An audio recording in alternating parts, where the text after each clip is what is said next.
story of the one. As a procurement manager for a hospital system, she keeps every facility in her network stocked and ready. That's why she counts on Grainger to be her single source for thousands of products, from disinfectants to lighting, air filters, and more. And with fast, dependable delivery, Grainger helps her keep every facility stocked, safe, and running smoothly. Call 1-800-GRAINGER, click Grainger.com, or just stop by. Grainger, for the ones who get it done. With a Global credit card, you earn reward points for every purchase. Use your rewards at checkout at many of your favorite stores, or use points instead of cash when you shop online. You can even use them to book a flight up to 3 days in advance. New York, Vegas, Albuquerque. From groceries to getaways, redeem your way. Apply for your Global credit card now at globalcu.org. Global Credit Union, your world of financial possibilities. Babe, I thought you were putting together a box of donations for me to drop off at Goodwill. I am. I'm reliving my rocker days in the process. But that leather jacket hasn't been your style since the 90s? You're right. I guess it's time to pass it on to someone new. Don't worry. I still think you're cool. Let's go to Goodwill. Your donations can rock someone's world. Eco-friendly, non-profit, and with convenient drop-off locations right in your neighborhood, you'll always feel good while doing good when you donate to Goodwill. Is the crew on their way so we can fire up the grill? Cabrito, arrachera. They're gonna love it. Better go with birria and carne en su jugo. Classic Jalisco dishes with tradition. That seasoning is great, but Northern Mexican-style meat speaks for itself. Let's make both. Deal. And to boost the flavor, ice-cold Pepsi. Its sweetness pairs perfectly. And to go with it, flour tortillas. And corn ones too. Hey, carne asada deserves Pepsi. Fridays at 5, I'm out exploring. From hiking up Camelback to skiing at Snowbowl, the adventures never stop with AAA.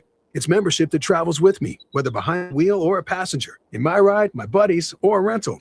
AAA's got 24/7 expert help with tows, battery help, and more. Plus branch services like free passport photos and trip planning. Membership gives you all this and more for less than $6 a month, and I can add loved ones for half off. Call or visit your local branch today. AAA, your membership to go.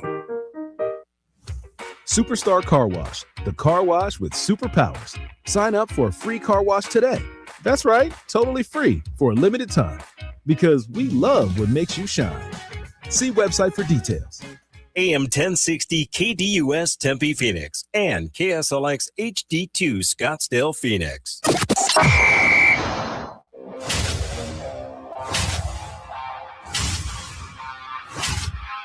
It's the lunch break. Tuesday, May 5th, 2026. Welcome in another edition of the lunch break right here, KDUS AM 1060. Chris Schubert, producer Evan is on the other side of the glass. Good to be back. Good to have you all here with us today on the program. A lot to do here over the next 2 hours. The Diamondbacks had a rough weekend. The Suns' summer plans may be starting to reveal themselves. And do the Cardinals have a plan with their quarterback position at all? We will start with a rough weekend for the Arizona Diamondbacks, a 4-game losing streak. It was a much-needed day off yesterday, and all the Diamondbacks have to do is weather the storm. Time for our top story of the day. It's the Daily Special. Really, for the first time all season, the Diamondbacks facing a little bit of adversity. It has been a better than expected start for this Diamondbacks team. Had a really rough schedule on paper to start the season, and they did a good job managing against that schedule. Did a really nice job getting off to a good start, building in that wiggle room. That's the important thing to note today. The Diamondbacks have some built-in wiggle room because of how well they played in the early part of the season, when they played the Dodgers, when they played the Tigers, when they played the Blue Jays. That stretch at the beginning of the year when they played all those good teams, right?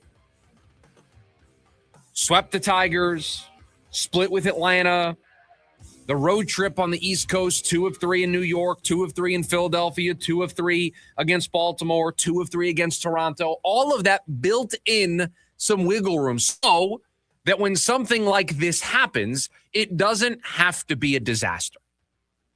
Listen, it's not good to lose 4 games in a row.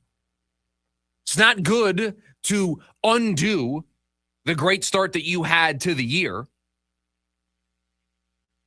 They were 16-13 after beating Milwaukee in the second game of that series. They've lost 4 in a row. They've now dropped to below 500 for the first time since they were 5-6 after losing the first game of the Mets series on April 7th.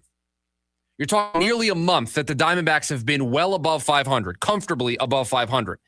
They now have dropped below 500, but they have the wiggle room to weather this storm. And that is what they have to do, weather the storm, because right now it feels like everything is going against them. You name it, the Diamondbacks are struggling with it right now. The bats, check. The starting pitching, you betcha. I mean, the starting pitching has completely failed this team over the last couple of weeks.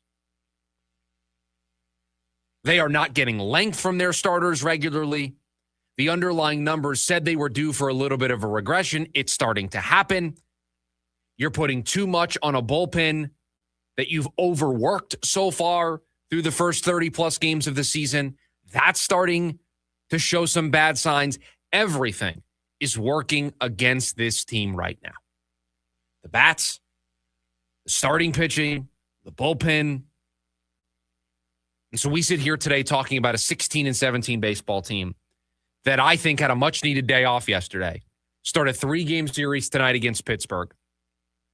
A team that's 3 games above 500, playing some decent baseball, and you're trying to find it. But all the Diamondbacks need to do right now is survive. Right? They don't need to thrive right now. All the Diamondbacks have to do at this current moment in time is survive. Because remember, it was before the season started, we called this a 60-game sprint. And if you'll remember those conversations in the spring, we said, can you get through that 60-game sprint around 500? If you were 30-30 through your first 60 games, I thought, you would have a chance to compete for a playoff spot. You couldn't lose the season in the first 60 games. You couldn't be 10 games below 500.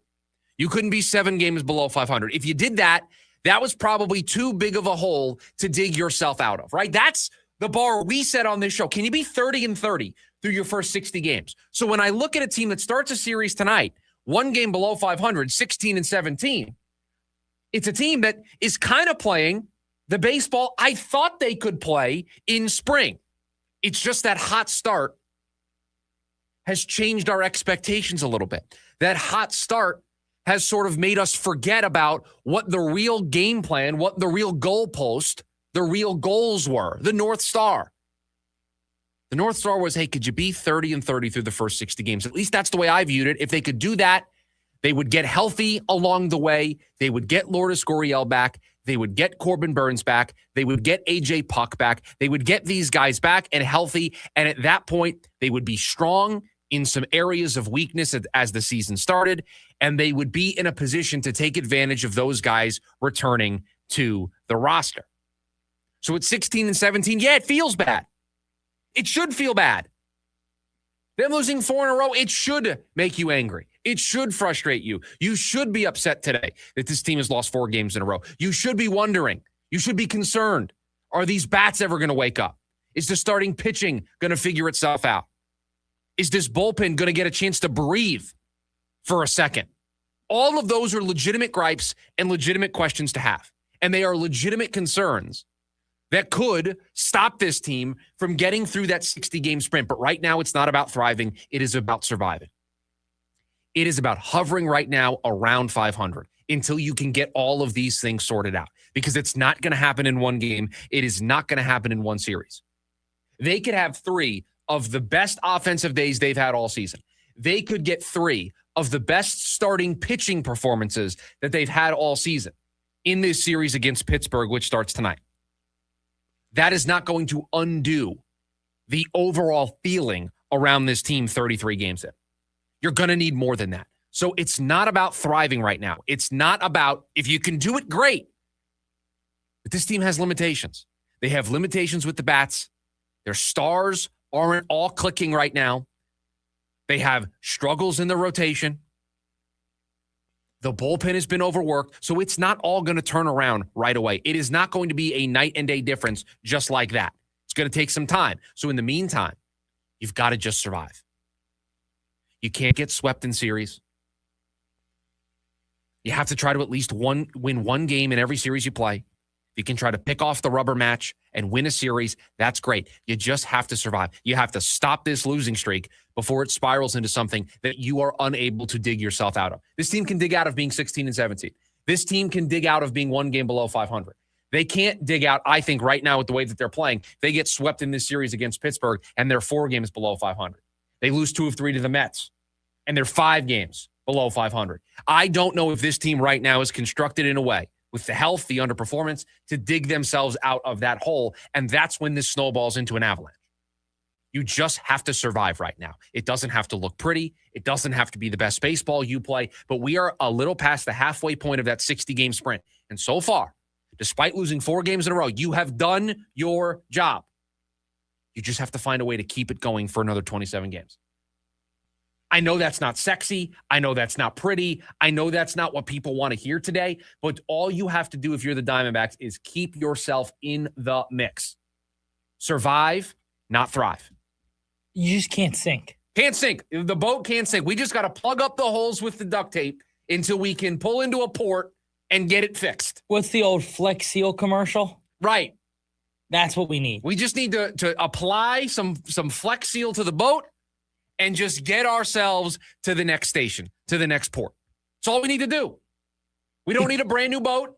We don't need the brand new engine in there. We don't need to do all that right now. We just need to patch up the holes enough to get us to shore, to get us to the dock, where we can have the mechanics take a look and get the actual fixes done. That's all you got to do. And if you can get through the other side of that, and even tonight, right, like we didn't know what the Pirates were going to be. They're going to be a better baseball team, but you get into late June here, and the schedule opens up. You know, you get Angels, Twins, Cardinals, Rays, Giants. And you have a broad stroke in the month of June that you can take advantage of. Man, I'm looking at the end of May. They play Colorado for 3 in Colorado. They play 3 in San Francisco. They play 4 in Colorado. They're back in San Francisco. I mean, the end of May, opportunities are there. And then you come out, you get 2 tough series there in LA, but then you have the Nationals, the Marlins, the Reds, the Angels. Twins are not that great of a team. I mean, you can get through this. Now, it's a 4-game losing streak. It's the longest losing streak they've had all season, longer than when they got swept by LA to start the season. So this is right now the rock bottom moment of the season. This is the lowest I think we've felt about this team. The previous low was when they got swept by the Dodgers. How did they respond to that? They swept the Tigers. They responded exactly the way you needed them to. I don't think they have that right now in their back pocket, but this team has surprised me before. And I'm not saying it's impossible to sweep this Pirates team. No, they're 3 games above 500. They're a good team. They're not a great team. Now you have to face Paul Skeens tomorrow. You did get Bubba Chandler, Paul Skeens, Mitch Keller. It's not where you want to be. 3 good pitchers on the other side. But it's a very winnable series. All you have to do is weather the storm. That's it. All you have to do is weather the storm. It doesn't have to look pretty. It doesn't have to be sweeps. It just stop the losing streak. Make sure you win a game in every series and just keep holding on. Just keep holding on. That's what they have to do. Because this team right now is not in a position. We're going to talk about later on today what we're more concerned about. Because, again, concerns all over the place right now. Are you more concerned about the pitching or are you more concerned about the offense? We're going to talk about that a little bit later on here in hour number 2 of the show. Because I think it's a fascinating conversation of which one you're more concerned about and which one has more pathways to fixing itself. But that's why you just have to survive right now. Because everything about this team feels like it's teetering at the moment. Nothing feels like it's great. I mean, we lost Ildemaro Vargas' hitting streak. And we've got nothing right now. That was devastating. I mean, I lost to take a note because of it. Devastating. We don't have to get to Thursday. You can just mark that one down now for me if you'd like. We don't have to do it officially on Thursday. I'll take the L in this moment. You just have to survive. Just find a way to maintain one game below 500, 500, one game above 500, anywhere in that range, I think is more than okay right now until you get healthy, until you get hot, until you sort out some of these pitching issues that you have. At the end of the day, the offense is what's going to carry this team, I think. You just have to survive right now. And I think they can do it. I think they can do it. They've responded to previous lows this season. Losing the 3 games to start the year against the Dodgers, they responded. Hopefully there's another response starting tonight here against Pittsburgh. Starts tonight, though. Starts tonight. Eduardo Rodriguez, Bubba Chandler on the mound. Good pitching matchup tonight. Great pitching. This whole series full of some good ones. Well, Soroka Skeens is a little lopsided. I mean, anytime you're facing Paul Skeens, it's very lopsided. In fairness, would you rather have Mike Soroka go out there or either Gallon or Kelly? It's kind of why the Diamondbacks find themselves in their current situation, right? I mean, that would be a huge reason, correct? That statement right there is kind of the reason why the Diamondbacks are the daily special here today for losing 4 in a row, right? Yes. I mean, yeah. So they get started tonight. We'll break it all down here tomorrow. We'll talk a little bit later on about what's more concerning for us, the pitching or the hitting. 480-864-1060. That's the phone number for you to hang out with us here today on the program. You can also chat away with us over on the KDUS AM 1060 YouTube live stream. The Suns, they're being linked to a big name. Is it the right kind of move for them? That's next. The lunch break. KDUS AM 1060. It's the NASCAR Cup Series Go Bowling at the Glen event at Watkins Glen International. The NASCAR Cup Series. Field works their way 2 by 2. They bunch together in the middle of the tri-oval. Heads to New York. Oh, we got trouble. One car has spun. Is the second spot. Lots of white smoke. It was Eric Jones. For a Mother's Day trip around the Glen. Side by side. Oh, Ryan Preece will break loose. They're crashing mid-pack. Carson Hocevar will come to the line. It's the Go Bowling at the Glen. This Sunday, 11 a.m. on KECG 1440 and the KDUS 1060 app. Just call Sweet James at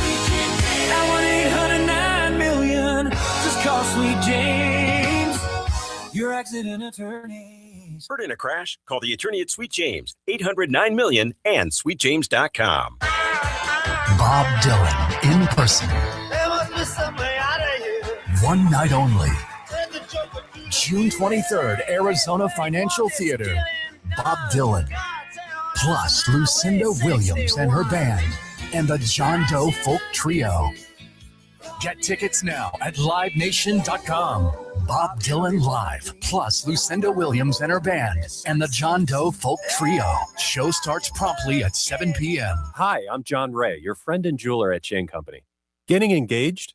So friends, listen up. Shane Company engagement rings are protected with our all-inclusive free lifetime warranty. We stand behind the same quality we've offered since 1929. Our rings are crafted to last. It's why our warranty is the only one that protects your center stone. We also cover repairs, resizings, cleanings, and so much more. That's money you keep for you and your family, because a friend always has your back. Shane Company, your friend and jeweler. Big fat news. Del yeah. Big Fat Tacos are back at Del Taco. Get these toasty flatbread tacos with seasoned beef, grilled chicken, or carne asada steak. Right now, grab 2 grilled chicken Big Fat Tacos for just $6 small. Need a little something extra? For a limited time, score Del's classic snack tacos with seasoned beef and fresh house grated cheddar for just 59 cents each. Only at Del Taco. Price and participation may vary. AAA membership travels with you in any car, whether driver or passenger. It's 24/7 expert help with towing, battery, and branch services across the valley. Join AAA for less than $6 a month and add loved ones for half off. Call or visit your local branch today. They had a really good look at it, blowing a 3-0 series lead against Houston and having to get back on a plane to H-Town for Game 6. Even letting it go to a Game 7 would have been embarrassing enough, but limited credit for not making history for all the wrong reasons. And the reward for that? The opportunity to be put right through a wood chipper by OKC. And you can miss me with that whole no one thought we would beat the Rockets either nonsense, because the Rockets aren't the Thunder. Nobody is. Only the Spurs are even in the same conversation. And OKC went right through LA in the regular season, and that's when the Lakers had Luka. So how are they going to beat them without him? Answer, they're not. Congrats on grinding out a first-round win that nobody saw coming. Just don't think you're going to do it again, because you're not. I'm Jim Rome. And as always, remember, you can follow me on Instagram at Jim Rome. Jim Rome here. How do I reward Janet as the best mother ever on Mother's Day? Well, with the best gift ever, Aura frames. Your photos actually look like real prints, and there are fun interactions, and then you can frame instantly from anywhere, plus smart photo cropping. Absolutely amazing. Save on gifts that moms love at auraframes.com, and for a limited time, get $25 off the Carver mat frame with code ROME, R-O-M-E. Support the show by mentioning the Jim Rome Show at checkout. Terms and conditions do apply. auraframes.com, code ROME.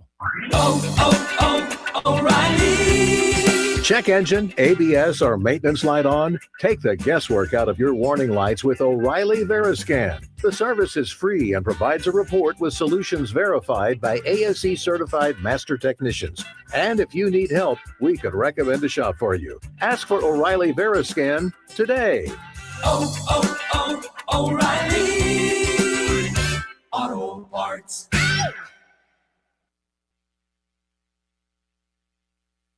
The Dan Patrick Show. Tom Izzo, Michigan State head basketball coach. I've had more than a couple job offers in the NBA and looked at one last year with Phoenix, and my former player, Matt Ispia. And that was hard. That was a hard thing to turn down because, number one, I kind of wanted to go with him. Wait, so they offered you the head coaching job? Well, we talked seriously about it, let's say that. Weekdays, 6 to 9 a.m. on KDUS AM 1060.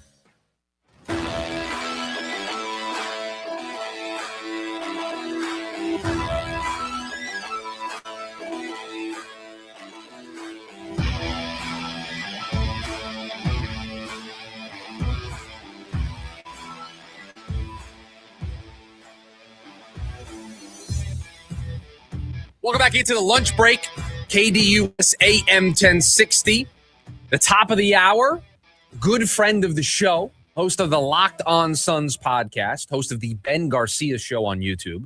Ben Garcia is going to join us at the top of the hour. And one of the things I want to talk to him about, since he's the Suns guy, is what the Suns may do this summer, along with a lot of other things. Because he had a take he put out on social media yesterday about wanting Aaron Rodgers that I'm just not going to – I'm going to get to it at some point when we talk to him. I'm not going to let us – I want to ask. Yeah, I mean, it's going to come up at some point with Ben when we have him on at the top of the hour, but because I have to address that with him, but definitely want to dive into the Suns with him because the Suns are kind of being linked to a big name. Now, I don't know while I was out if, producer Evan, you got to this, but there are some rumors linking the Suns to a potential pursuit of Aaron Gordon. We didn't talk about this. We talked about kind of bringing back those 3 free agents that everybody talks about, but we did not get into the Aaron Gordon rumors. I kind of like it. Makes sense. I kind of like this as an idea. Now, Aaron Gordon is not a perfect player by any stretch, right? But Aaron Gordon checks a lot of boxes for what I think the Suns need. Size, check. He's 6'8". Plays a position of need. You can put him at the 4. You can slide Brooks to the 3. You can get away from the 3-guard lineups that I think everybody, by the time the season was over, was ready to never see again. That they want to see this team play more traditionally, have more size. So it helps you in that regard. He's a solid rebounder. And to me, this is the thing that I like the most, was on a championship team in Denver and has years upon years upon years of playoff experience. Now, I know the Suns have that in Devin Booker. They have it a little bit in Dillon Brooks, but they need guys who've been on that championship run, right? That know how to navigate the ups and downs of a playoff run. And I'm sorry, but adding more guys in that room that have that experience, I think is a good thing. Now, I said that Aaron Gordon wasn't a perfect fit. He does make a decent amount of money, so you have to make the money work if you're going to make a trade. That always complicates things with where the Suns are at in their financial situation, where Denver is in their financial situation. He has missed time. The last time he's played 70-plus games in a season was 3 seasons ago. When he played like 36 games this year. He's missed time in the postseason. So, again, not a player that you're going to have for an entire regular season. You have to know that going in, but we've seen the Suns be willing to make that bet before with Mark Williams, right? Different player, different stage of their career, but still they were willing to take on that risk because they felt like the 50, 60 games of Mark Williams healthy it was a huge benefit to their team. Well, if you're going to get 50, 60 games of Aaron Gordon, is that a benefit to your team? I think it is. Now, it may not be Aaron Gordon specifically, but it is these types of moves and these types of players that I want Brian Gregory and the Phoenix Suns to at least explore. I want them to entertain these possibilities. I'm on record. I think running it back is a bad idea. I understand that continuity was a big buzzword in the press conferences from Matt Ishbia and Brian Gregory last week. It was a big takeaway for me. They hit you over the head with the idea of, we believe in this squad. We believe in the idea of same coach, same players, same coaching staff. We're not behind the eight ball because we have to do another coaching search. We believe in this group, along with some health, that they're going to be even better next year. They hit you over the head like it was a cartoon villain hitting you with the hammer. I mean, that's what they were doing last week to tell you, we like our team. We don't see us doing a whole lot. Now, was that a smokescreen to help them in potential pursuits of other players? Perhaps. Always got to be on the lookout for teams playing that game. But it felt authentic. It felt genuine to me. I am not on board with that as an approach. I believe this team needs to make changes. I am somebody who would welcome a change like bringing Aaron Gordon in because I think he checks a lot of boxes. Now, if you say, Chris, let's get another version of Aaron Gordon that doesn't cost as much money and maybe doesn't do what he does to the same level but is a budget version of it, okay. Again, if you're looking for size, for rebounding, for playoff experience, allows you to get away from those three-guard lineups, it doesn't have to specifically be Aaron Gordon for me. There are other ways to fill the voids that I think this team has. But just on the record for this in particular, I'm on board. I'm in. I like this as a potential move. And I like this as something that the Suns explore. These types of moves, they should explore. And it doesn't feel like one of those moves that's going to set them back, right? We did a segment last week on kind of hitting doubles, as Dwayne Rankin put it out there, right? Or I think it was John Voita, right, who put it out there, hitting doubles, not going for it, not overextending yourself in the next couple of years before you get into a position in 2030 where you feel like you can really start to make a run. Adding Aaron Gordon feels like hitting a double that gives you a chance, right? Because he's a player who has... I mean, it's closer to a home run than it is a double. I'll be the first to admit that. It's more than a home run swing than it is a double. But I think it's a home run swing worth exploring. Because this is a guy who, like you said, has the experience, knows what it's like to win, has been on, really successful NBA franchises, know what a winning culture is. All of those things are important for the retool, reset, whatever you want to call it, that the Suns are kind of going through right now and will be for seemingly the next few years. Now, let me make something very clear. I don't think they're going to do this.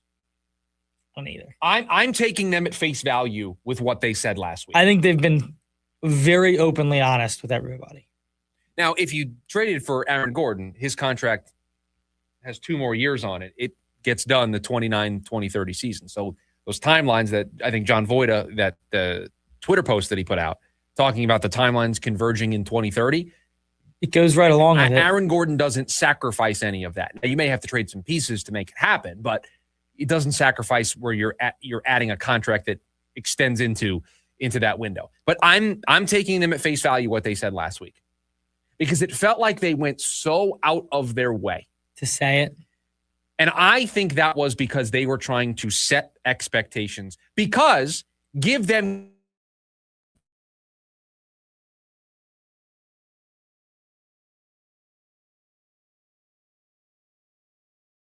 what this team was going to be and what they were going to do. They did that. They did. So in the first year of the Ishbia, Gregory, Jordan Ott era of Suns basketball, they lived up to what they told us. So when you do that, everybody now wants to know what you're going to say next, because you've earned a little currency. Correct. You've earned a little trust. There's some faith and trust from the fan base, from us, to say, okay, you did it. You backed up your words. The actions spoke louder than the words. You did it. You told us it was going to be better. It was. So now we're like, okay, now what? And so they, I think, went out of their way to say, continuity. We like this group. Because they know after how successful it was last year, that fans, people like us, are going to be paying very close attention to what they said last week because they're batting 1,000 so far. So far, correct. 1 for 1. So it puts a lot of pressure on you. Every single thing you say last week is going to get sliced and diced, and every sentence is going to be analyzed to see if there's a hint into what you're going to do, because all the hints were there last year. And because when you look back last year and you say how those were analyzed at the time, those were looked at in depth of where they're headed next, what the plan might be. And that was before we knew that they did back it up, right? So like now you feel like that's going to be amplified even more to, turn up the volume on that. And that's why you come out and go out of your way to say, no, we like our group. I mean, if there was one word that I would use to describe the group, the alignment. We're good. They're aligned and they're going to have continuity. This year's word, continuity. I mean, I'm never going to retire this drop. The alignment. You can't. That's a Hall of Fame. That's a first ballot lunch break Hall of Fame drop. The alignment. I mean, it was a Hall of Fame press conference. And I think it is aged so well because of how good of a job he did. It all depended on how well they played this year. If they were a dumpster fire and they won 25 games, I mean, the alignment. We may have had a retirement for that. Correct. Because it's not as funny. And it's not. It doesn't bring a smile to our face. It would have been associated with bad times. Didn't go well. The alignment. But right now, they're aligned. All right now. And he said it. He's like, I'm going to say it. We're aligned, which I appreciated him understanding that moment. He knows. He understands. He is the alignment. He's aligned. He gets it. So yeah, I don't think they're going to go after Aaron Gordon, but I like the idea. I like the idea of this type of swing. It checks a lot of boxes. And again, if it's not Aaron Gordon and it's another player that checks those boxes, consider me in. Consider me in on the idea of making some tweaks to this squad. I think they need it. 100%. And we're going to talk about the continuity versus change argument in hour number 2 of the program to kind of flesh this out a little bit more, because I think it's going to be the battle that rages on all summer long. I think we're going to consistently be talking about it. Because I think there's two very different camps. I think there's the camp of people who saw what they did last year and they want change because they want them to try to go for it, not all in, but let's go, let's improve, let's do more. And then I think there are the more realistic, the John Voitas of the world that say, hey, be patient. And that's easier said than done, but I understand where he's coming from. And selling somebody, listen, it's like in basketball, when you're watching a 16-point game, but instead of it being like 56-40, it's 61-45. It feels a lot larger than 16 at 61-45.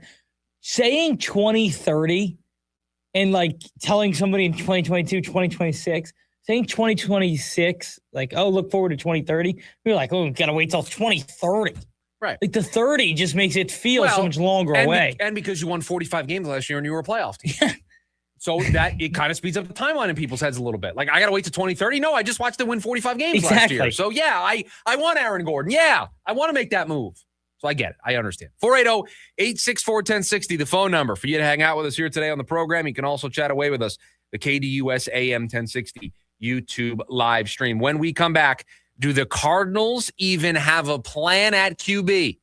I'm starting to think they don't. That's next, the lunch break, KDUS AM 1060. Every Friday from 5 to 6 p.m. is MMA Friday on the Sports Zoo with official UFC ranker Scott Lewis, brought to you by RTO Sullivan's, your home for every UFC event. The Sports Zoo is the only show in the Valley that gives you 1 full hour of MMA every week, featuring Scott Lewis's official UFC ranking changes, fight predictions for every weekly event, shocking MMA stories, and more. So tune in every Friday from 5 to 6 p.m. and then head to RTO Sullivan's every Saturday to watch the fights. Go to RTOSullivans.com for a location near you. This is Michael with Restore My Civil Rights. For many listeners, a criminal record can feel permanent. Thankfully, Arizona law allows convictions to be set aside and civil rights, including Second Amendment rights, to be restored. For the hundreds of listeners we have assisted to date, the results have been life-changing. If you're ready to find out what's possible for yourself or a loved one, we can help. To book a free consultation today, call 855-GUN-RIGHTS or visit restoremycivilrights.com. That's restoremycivilrights.com. Foreigner celebrating 50 years. You're as cold as ice. 5 decades of hit songs. Come alive on one stage. Foreigner. Sunday, October 18th, Talking Stick Resort. Tickets on sale now at TalkingStickResort.com. All the hits on one stage. Foreigner celebrating 50 years live. Been crazy busy these days? Sounds like you could use a little we time. That means playtime at the AAA 4-Diamond Wecopa Casino Resort. Game time with more than 900 slots plus table games. Maybe a tea time on one of 2 nationally ranked courses. And definitely some hang time at WKP Sportsbook, the largest sportsbook in the state. Wecopa Casino Resort. It's we time. Hey there, campers! It's Jan from Toyota. Time to pack your bags and buckle your seatbelts because this summer we're headed to Camp Toyota. And the fun starts now! We're kicking things off by kicking up mud. Jump in, campers. We're going off-roading in a powerful new 4Runner. Next, we're taking a RAV4 to go fly fishing. Then we're heading to the hot springs in a spacious Sequoia. Jan, what is that smell? Sulfur stinks. Now we're hitting the hiking trails in a rugged Grand Highlander. And finally, park your Tundras and Tacomas around the campfire because we're roasting marshmallows. Don't worry if you burn a few, folks. I brought a truckload. Your summer starts here. Dealer inventory may vary. See your participating Toyota dealer for details. Event ends June 1st. Toyota. Let's go places. Megan's grandfather bought his first Ranger here. Her dad bought his first F-150 here. And she just drove off the lot in a new Ford Expedition for her family. 3 generations, all choosing Sanderson Ford. Visit Sanderson during their anniversary sale and see why. Right now, purchase any new Ford and get a $500 Circle K fuel card on Sanderson. We have your first 5 tanks covered. When you're in the market for a new vehicle, choose the dealership families have been trusting for over 70 years. Choose Sanderson Ford. Not valid on fleet or AXZ or D-Plan purchases. Offer expires 5/31/26. Join in on the Sports Zoo with Dave Rooster Beerstein. Was Kevin Durant out because it is a 7-game series and we could afford to lose a game? Maybe. I was surprised to see him on the bench. Everyone was surprised. The odds makers were surprised. Who knew that the Houston Rockets without Durant can't find someone to make a bucket? You know, Sengun's a very good player, and in years past, he might have been the guy to try and carry the load, but it didn't look good at all for the Rockets without KD. Live weekdays from 5 to 6 p.m.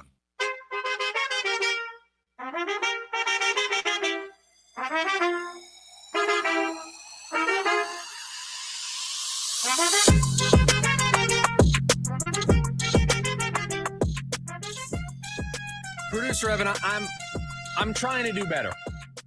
I'm trying to not let social media upset me. But something on social media yesterday upset me. And I need to talk about it with everybody, if that's okay. I need to get something off my chest. What upset you? I'm not upset at the person who tweeted this. And I'm not upset about the quality of their information. I'm just upset about what the information tells us. Because Howard Balzer, who is a Cardinals reporter for CardsWire, tweeted this out yesterday, 11:34 a.m. yesterday. So while I was at home sleeping off my migraine, I saw this tweet. Some intel gathered from various sources on Carson Beck. The Cardinals didn't plan to take a QB, but they had Beck rated right where he was picked.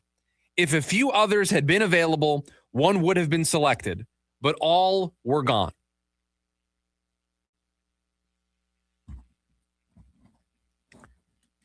This team doesn't have a plan at quarterback, do they?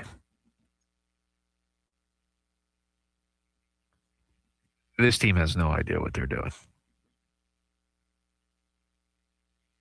I mean, they didn't plan to take a quarterback, yet they used a premium asset on a quarterback. And apparently the reasoning was none of the other players they wanted were on the board. And so they had Carson Beck rated exactly where they were picking. So they just took him.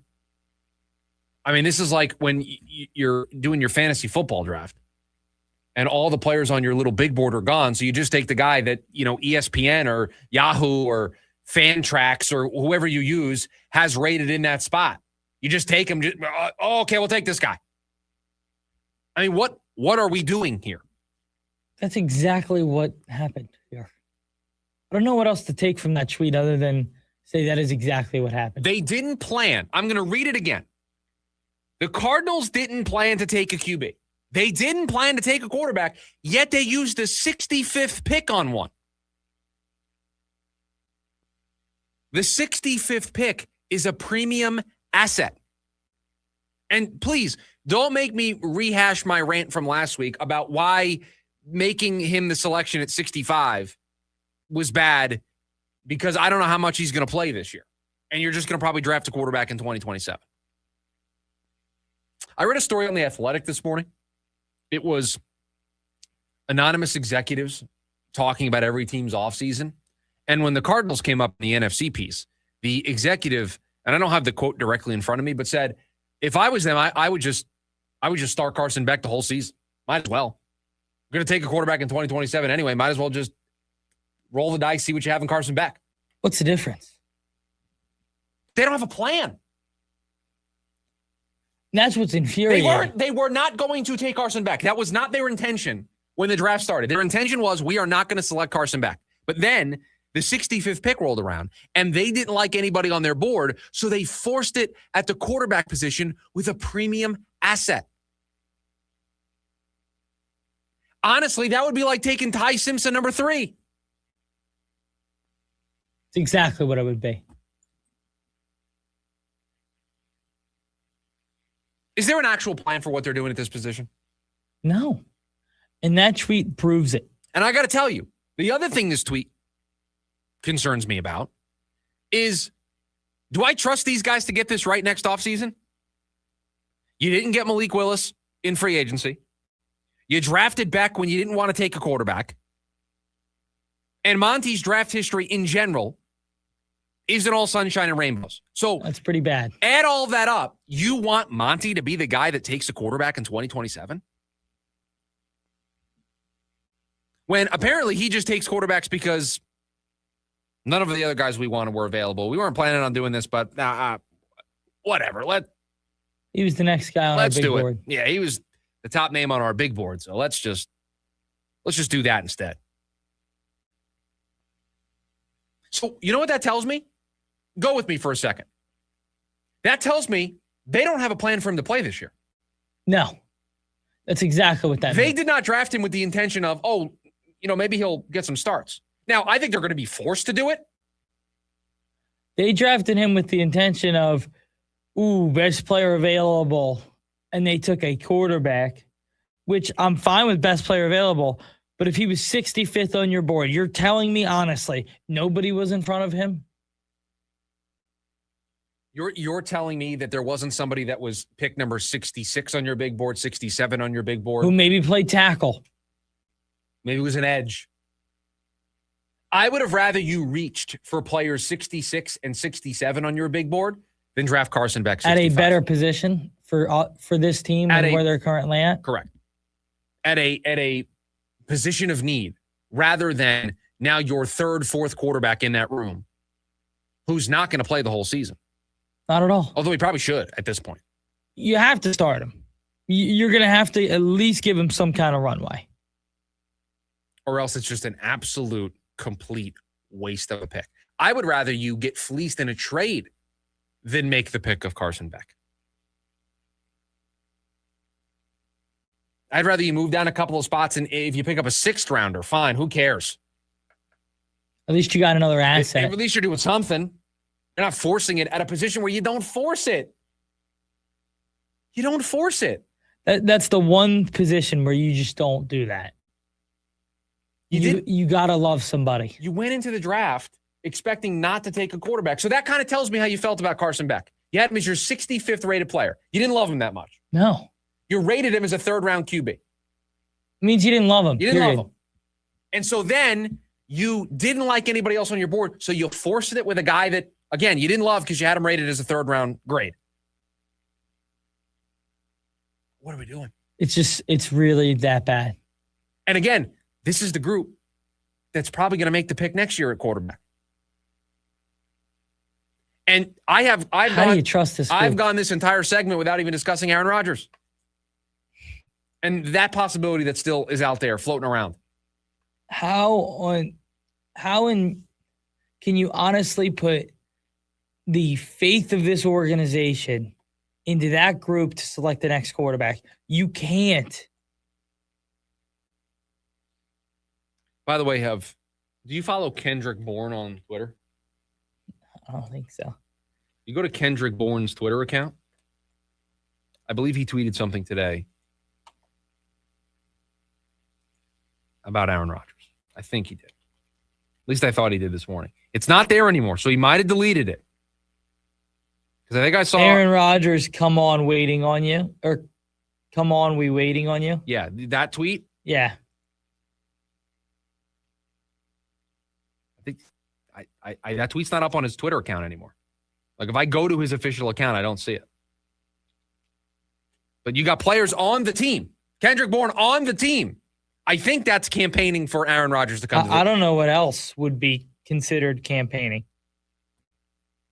We just don't have a plan at quarterback at all, man. We're just all over the place. They're so lost. And maybe they're okay. Maybe they're just looking to bottom out and draft really high next year and be atrocious for Arch. Mock for Manning, right? I mean, maybe that's the plan. Maybe that's the plan. What do we got, Coach? Yeah, I tried to. That was me putting up the bat signal. We'll see if he's there. But that was me putting it out into the sky. 480-864-1060, the phone number for you to join us here today on the program. Hey, download the free KDUS AM 1060 app so you can take us with you on the go. And you can listen for your chance to win 4 tickets to the Diamondbacks against the New York Mets, Chase Field, Saturday, May 9th. It's Star Wars night, Saturday, May 9th. First 25,000 fans to the game will receive a Gabriel Moreno Mandalorian bobble. We've got your chance to win 4 tickets to Diamondbacks Mets on Saturday, May 9th for listening over on the KDUS AM 1060 app. Miserable for more. There he is. I knew he would appear. I knew he would appear if I started talking about 2027 quarterbacks. When we come back, continuity or change? Which path should the Suns go down this summer? That's next. The lunch break, KDUS AM 1060. Another weekend of ASU baseball starts right here on KDUS AM 1060. Join the Sun Devils this Friday as they get ready to take on Oklahoma State. Head coach Leigh Bloomquist is more than ready to lead his team to another series opening win. Join the voice of the Sun Devils, Tim Healy, live. It's ASU versus Oklahoma State this Friday night. Pregame at 5:45 p.m. and first pitch at 6:05 right here on KDUS AM 1060. Online at KDUS1060.com and the KDUS app. Meet Barkley. When Barkley smells gas, he leaves fast. When Barkley hears hissing coming from a gas appliance, he leaves fast. When Barkley sees dirt or water shooting from the ground, he leaves fast. Barkley then calls 911 and Southwest Gas from a safe location. Did that dog just grab a phone and dial 911? Gas lines can be buried anywhere, so remember to call 911 and Southwest Gas. Santana, Oneness Tour 2026. The power, the energy. Come celebrate your favorite hits from Woodstock to Supernatural and beyond with very special guest, the Doobie Brothers. Friday, August 14th, Mortgage Matchup Center. On sale now at livenation.com. Santana and Doobie Brothers, Oneness Tour 2026. If you're a pro, you know you need paint and primer fast. And the Home Depot has you covered with same-day or next-day deliveries so you can stay on site and on schedule. Get high-quality Behr paints and Kills primers delivered right to your job site. And with the Home Depot app, reordering is faster than ever. Just pick your paint, track your order, and get your go-to color in no time. No delays, no extra trips, just the paint and primer you need when you need it. The Home Depot. How pros get more done. Limitations may apply. Not available in all markets. See store for details. Try the turkey, bacon, and avocado at Port of Subs. Fresh, craveable, and loaded with flavor. Order now at portofsubs.com. Fresh sandwiches, Port of Subs. For nearly 25 years, Primavera has helped thousands of Arizona students succeed with an accredited world-class education, tuition-free and from home. Don't wait. Enroll today at chooseprimavera.com. That's chooseprimavera.com.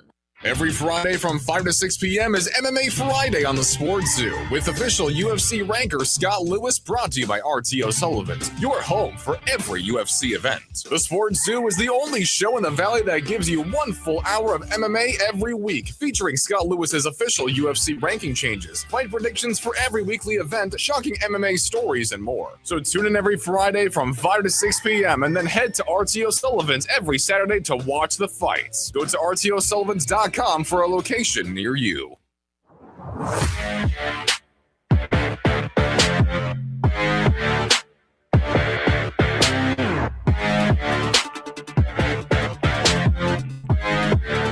Now, a quick programming note for everybody.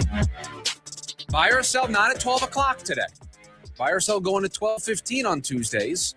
So we got our guy Ben Garcia joining us at the top of the hour, and we're hopeful to be doing that every Tuesday here with him. One of my favorite people that I've ever had a chance to work with and call a colleague. And he and I were just texting before to make sure everything was all good. And I said, we're just going to go wherever it takes us. I've got some things planned. I want to talk Suns. I want to talk Aaron Rodgers with you. But wherever we go with Valley Sports, we're just going to go. So we'll see what happens at the top of the hour. So buy or sell moving to 12:15. And speaking of the Suns, closing out hour number one, Producer Evan, do you feel like there are two factions that are slowly kind of forming among Suns fans? Faction number one, the continuity camp, what we saw Brian Gregory and Matt Ishbia talk about last week. I think there are some fans that have, and media analysts who have really bought into this idea of being patient, not trying to do too much, not trying to, overextend, make the mistakes like Ishbia did in the past, going out for Bradley Beals and Kevin Durant and messing up your chemistry and digging yourself a hole to where you have to wait until 2030 to actually get out of the financial mess that you put yourself in over the previous 2 years. There's that camp that's forming. And then I think there's the camp that is forming of, hey, great. We talked about the alignment. We talked about that. We talked about grit, playing good defense, culture, energy. Talked about all that. You went out and won 45 games. You were a playoff team. Got to build off that. Can't just sit back. Can't just be the happy-go-lucky, happy to be here group. Now you've grown up, you've matured. It's time to take that next step. Yeah, it maybe's happening a little bit quicker than we thought, but I'll play the drop. Who cares? Let's go. Let's ride. Do you not agree that those two camps are kind of forming, those two factions are kind of forming, and it's going to be a duel, I think, all summer long? 100%. And you're going to see kind of a division in the fan base on what they should do. And I get it. I get both sides of it. That's the issue. I don't think one side's egregiously wrong. Because there's a good point from both sides that they are correct here.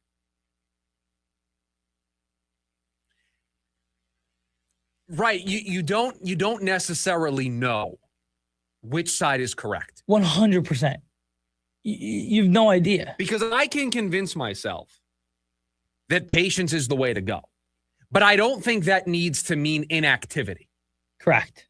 Right? If the continuity camp is we're not making any major changes, we're not really improving anywhere, we're going to re-sign Mark Williams, we're going to re-sign Colin Gillespie, we're going to re-sign Jordan Goodwin, we're going to hope to get somebody with the 47th pick that can be a contributor for us, and we're going to hope that we're healthy, and we're going to run it back with this group next year, I can't sign on board with that. I can't do that. And I understand that. I'm okay with patience if it includes some tweaking on the margins. We're going to swap out Grayson Allen and Royce O'Neal and bring in two different players that maybe are better fits for the roles that we're trying. A true point guard, maybe somebody who plays the four, right? If we're going to do that, I can be patient. I can understand no big move, no Aaron Gordon, no big splash for Giannis. I can understand staying the course, digging yourself out of the mess, hoping that Malawach develops, Rasheer Fleming takes advantage of opportunities and finds himself into the starting lineup. I can get on board with that. Continuity cannot mean inactivity. Exactly. That's where I start to lead more towards, no, let's go for change. Let's do it. We won 45 games this past year. We were a playoff team. We had to go to the play-in. Let's build a team that can be a top 6 team. Let's build a team that's there if the Lakers struggle. If injuries hit other teams the way they hit us this year, we can take advantage. That I lean back and forth between both of those. Because the Suns, even if they were healthy, we would all agree they have a bunch of needs they need to address. 100%. A ton. They have a ton of needs they need to address. You don't need to blow it up. You need a GM that's able to walk that fine line. And it's why I keep going back to this is where we get to see Brian Gregory as a team builder.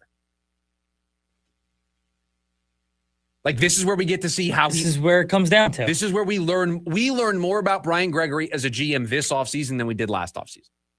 Not even close. We learn way more about him as a team builder. And if it is status quo, if it is continuity, no change, we're going to run it back, I worry a little bit about that.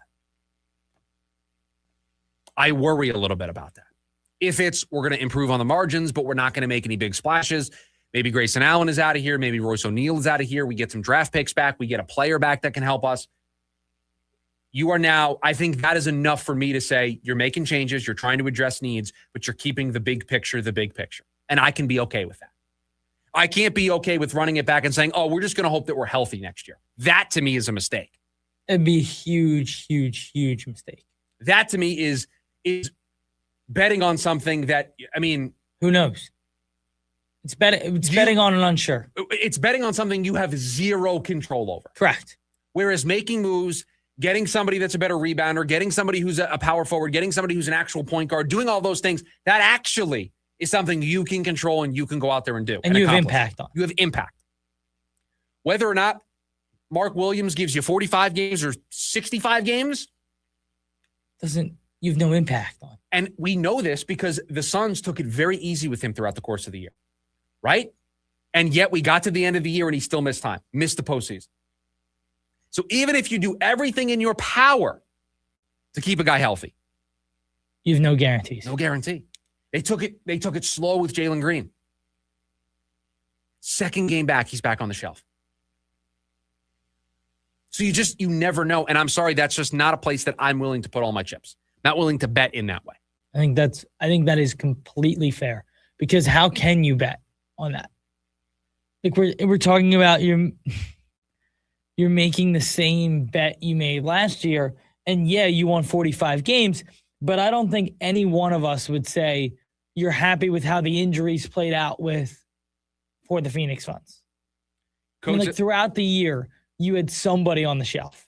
Over on the KDUS AM 1060 YouTube live stream, Code says, Suns have handcuffed themselves with their draft pick situation for the next 6 years.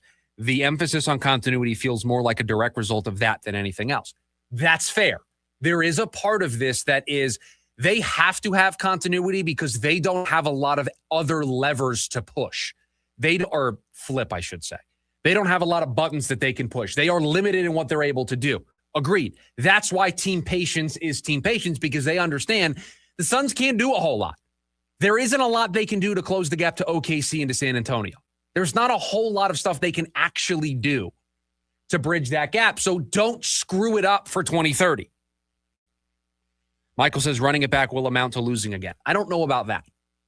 I believe in Jordan Ott as a head coach. I believe in Brian Gregory to do enough on the margins. And I think next year we're going to see more Kamal Malawach. We're going to see more Rasheer Fleming, because now they're entering their second NBA season.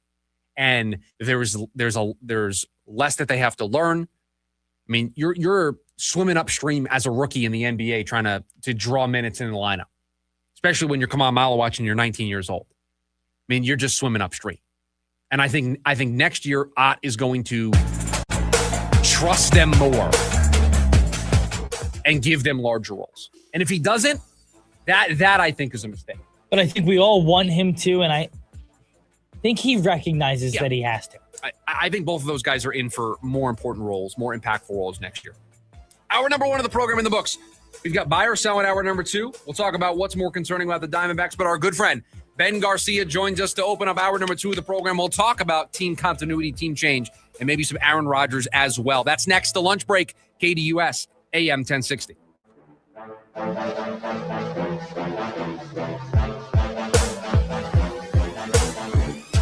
1060 KDUS Tempe Phoenix and KSLX HD2 Scottsdale Phoenix. Hey, everybody, it's John Holmberg here from the Morning Sickness, chilling away for Lifted Trucks. So I got my 2024 Bronco from Lifted Trucks, and I knew it looked great. But the other day I was at a brewery just sitting there minding my own business, and a guy actually got up from the bar, walks over and says, "Hey, whose Bronco's out in the parking lot?" And I'm like, "Oh, that's mine. What's going on?" He goes, "I got to tell you, that's the best looking car I've ever seen." Nice little ego boost. Here's the best part. It was parked right next to a very fancy and incredibly expensive sports car. That Bronco from Lifted Trucks was stealing all the attention, and I love it. Now my dad's in on it too. He liked mine so much, he went and got one from Lifted Trucks himself. His is all black. It looks tough. It's amazing. And I'm starting to think maybe now I have the second coolest Bronco on the road. That's what Lifted Trucks does. They don't just sell vehicles. They build something that stands out. You pay for it. You might as well have it look great. Something people notice. Work hard, play hard, drive harder. Check them out at liftedtrucks.com. See what they can do for you, because if you're going to drive something, it might as well turn heads. A small commitment at least one day a week helps reduce ground level ozone pollution and helps us all breathe easier. Bike instead of driving. Fuel after dark. Commit to one day and help keep ozone away. Visit maricopa.gov/AQ to learn how you can help. John Mellencamp. Dancing Words Tour, the greatest hits. August 9th. Talking Stick Resort Amphitheater. Tickets are on sale now at livenation.com. John Mellencamp. Part of the America First Credit Union Concert Series. A noisy garage door is a cry for help that often requires only simple maintenance. However, if left untreated, could lead to costly repairs. Hi, I'm Tommy Mello from A1 Garage Door Service. Don't wait until a simple garage door repair becomes a major problem. If your garage door is noisy, if bugs are getting in, or if it struggles to open, your garage door is in need of repair. From simple repairs to upgrades, it's A1 from day one. We fix garage doors fast and with quality parts designed to last a lifetime. Our springs, rollers, and openers are tested by running them up and down, open and closed all day, 24/7, so you can feel confident with every A1 garage door repair. Replacing the bottom rubber on your garage door can have a huge impact on the number of bugs you see in your garage and in your home. Keep those creepy crawlers outside by calling A1 Garage Door Service today and receive the best service, best parts, and best warranty in the industry. A1Garage.com, A1 from day one. Call today and take advantage of our $29.95 tune-up special. AM 1060 KDUS Tempe Phoenix and KSLX HD2 Scottsdale Phoenix.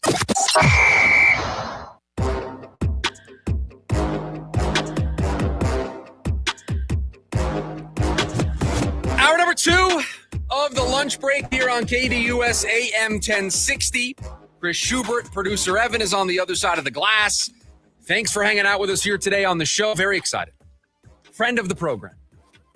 Producer Evan and I were talking about this during the break. This is the first official guest that we've had. Now, we've had head coach Molly Miller of ASU basketball, but this is our first outside of ASU-related guest that we've had on the program. And this is our first weekly booked guest.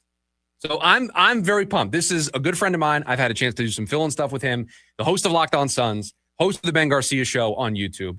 Ben, what's going on, my guy?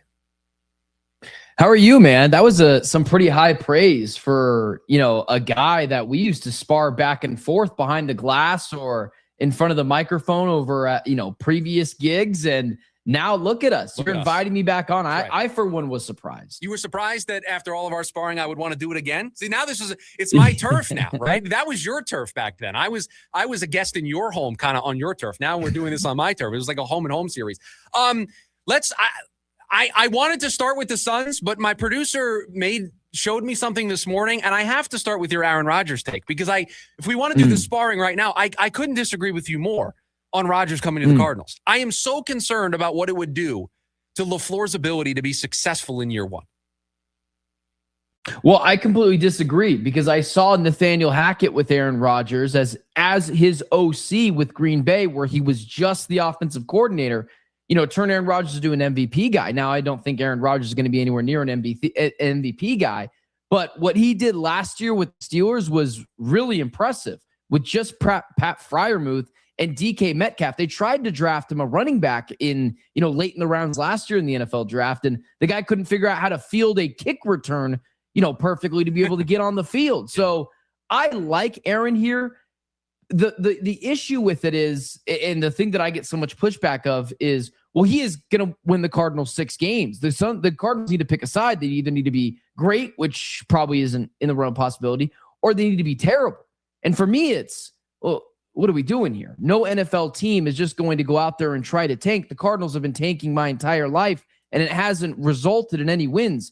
Aaron raises the floor of this team, and I'm not expecting him to do anything but to come in here, give me 4 good throws a game, 5 good throws a game, throw the ball 22 times. And who do I trust more? At the end of the day, it's Jacoby Brissett or Aaron Rodgers. And Aaron Rodgers at 50 years old, I'm still taking him physically over Jacoby, and then definitely mentally. He just sucks up so much oxygen in the room that I worry about LaFleur being able to set his culture, because you would agree with this. It's a 1-year stopgap if Rodgers comes here, right? You're just looking at this as what can sell tickets, sell jerseys, win me some games next year so I'm not one of the worst teams in the NFL. And I just don't know if that sets up LaFleur long term. I will agree with you that I don't think you just punt on an entire season, especially when I'm of the belief, and maybe I'm wrong on this. I've been saying this really basically since the end of the season, but the decision points maybe are pointing in a different direction.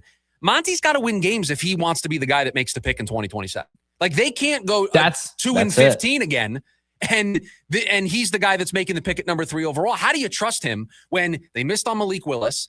They picked Carson Beck with pick 65, which I think is a complete waste of resources. His draft history hasn't been very good. It's been way too much losing. So the incentives of tanking, I get on paper, but you have a GM whose incentives I don't think align with that. Yeah, Monty Ossenfort should have been fired. Agreed, I don't know 100%. how many people dance around that idea, but I'm a bit of a straight shooter. He should have been fired. If you were going to get rid of Jonathan Gannon, you should get rid of Monty Ossenfort too, because now if it's a terrible season and you do have to fire Monty Ossenfort, which we can argue if that even is going to happen, the way the Cardinals have operated is not an organization right now that is focused on getting good quickly. They did virtually nothing to help the right side of their offensive line. Somehow, the right side of their offensive line got worse when the season ended. They did literally, this is not like being facetious, they literally did nothing to help their edge rusher group outside of getting a guy from southeastern Louisiana that people in Louisiana couldn't point out where it is on a map. He didn't do anything. So the Aaron Rodgers thing from that perspective is like, okay, so now out of nowhere, they're going to bring Aaron Rodgers in and try to win games. Everything Monty Ossenfort has done to this point has shown he feels pretty good that regardless of what happens this year, he's going to get another year. The argument that he should be here, it's ridiculous. He hasn't drafted a singular Pro Bowler in his tenure as Arizona Cardinals general manager. He's won, I think it's like 15 games. I agree with you. He should be on the hot seat. I was one of the lone people last year when people were saying Jonathan Gannon and Monty Ossenfort, they're definitely coming back for another season. There's no way the Cardinals are so bad that they have to bounce both guys out of them. And I was like, wait a second, guys. This is the Arizona Cardinals we're talking about. This is a team that wears failure as something that as like an accessory. They do this all the time. They failed. They got rid of Jonathan Gannon, but they brought Monty Ossenfort into the fold. There's an argument to be made. He should have already been fired. But that's why the Aaron Rodgers things makes a little bit of sense, because the offense could look competent. The defense could be better. And if that's the case, you could scrap your way to 6-7 wins. And that's what would, for Monty Ossenfort, make it feel like, okay, maybe he gets another year. Right. He could look at it and say, oh, look what I did. We went from, 3 wins to 7 or 8 wins. Yeah. We drafted a Pro Bowler or a Rookie of the Year candidate in Jeremiah Love, and we brought in a quarterback in Aaron Rodgers, and we sold all these tickets and we sold all these jerseys, and we won more games than we did last year. I picked the right coach. Like, he can point to all of these things. And again, that's where I go back to the incentives between Monty and the rest of the organization have been misaligned from the moment that they decided to just let JG go and keep Monty. You're always going to reach this breaking point here where something's going to have to give. And I just don't see a world where they win a ton of games next year. And if they keep Monty, it's going to be a lot of upset people here next year.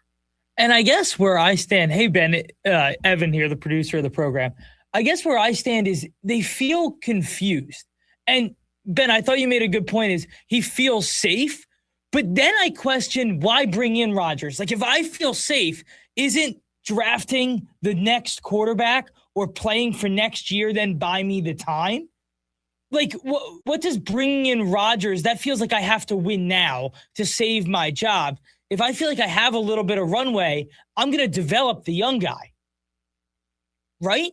Yeah, I was going to say, if you're asking me to try to comprehend what the Arizona Cardinals have been doing, I'm going to have to get a, psychology degree and sit down with Michael Bidwell and try to figure out what's been going on in his brain for the last, 150 years of his life and that family's life. But that's the one thing I continue to bring up is is Aaron Rodgers going to be here if you want a prediction? No, I don't think Aaron is going to be here next year. It doesn't really make a lot of sense. I think he's playing hardball with the Steelers because he's given them a discount last year and said, how about 1 year, $20 million?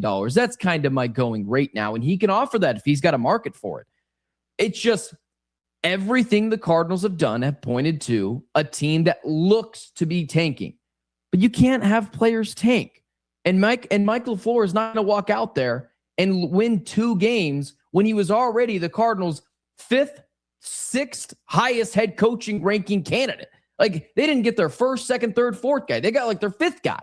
And so it feels like everyone is safe next year, but they said that last year. And if they win 2 games, you just can't bring him back, especially if he still hasn't drafted a singular Pro Bowler.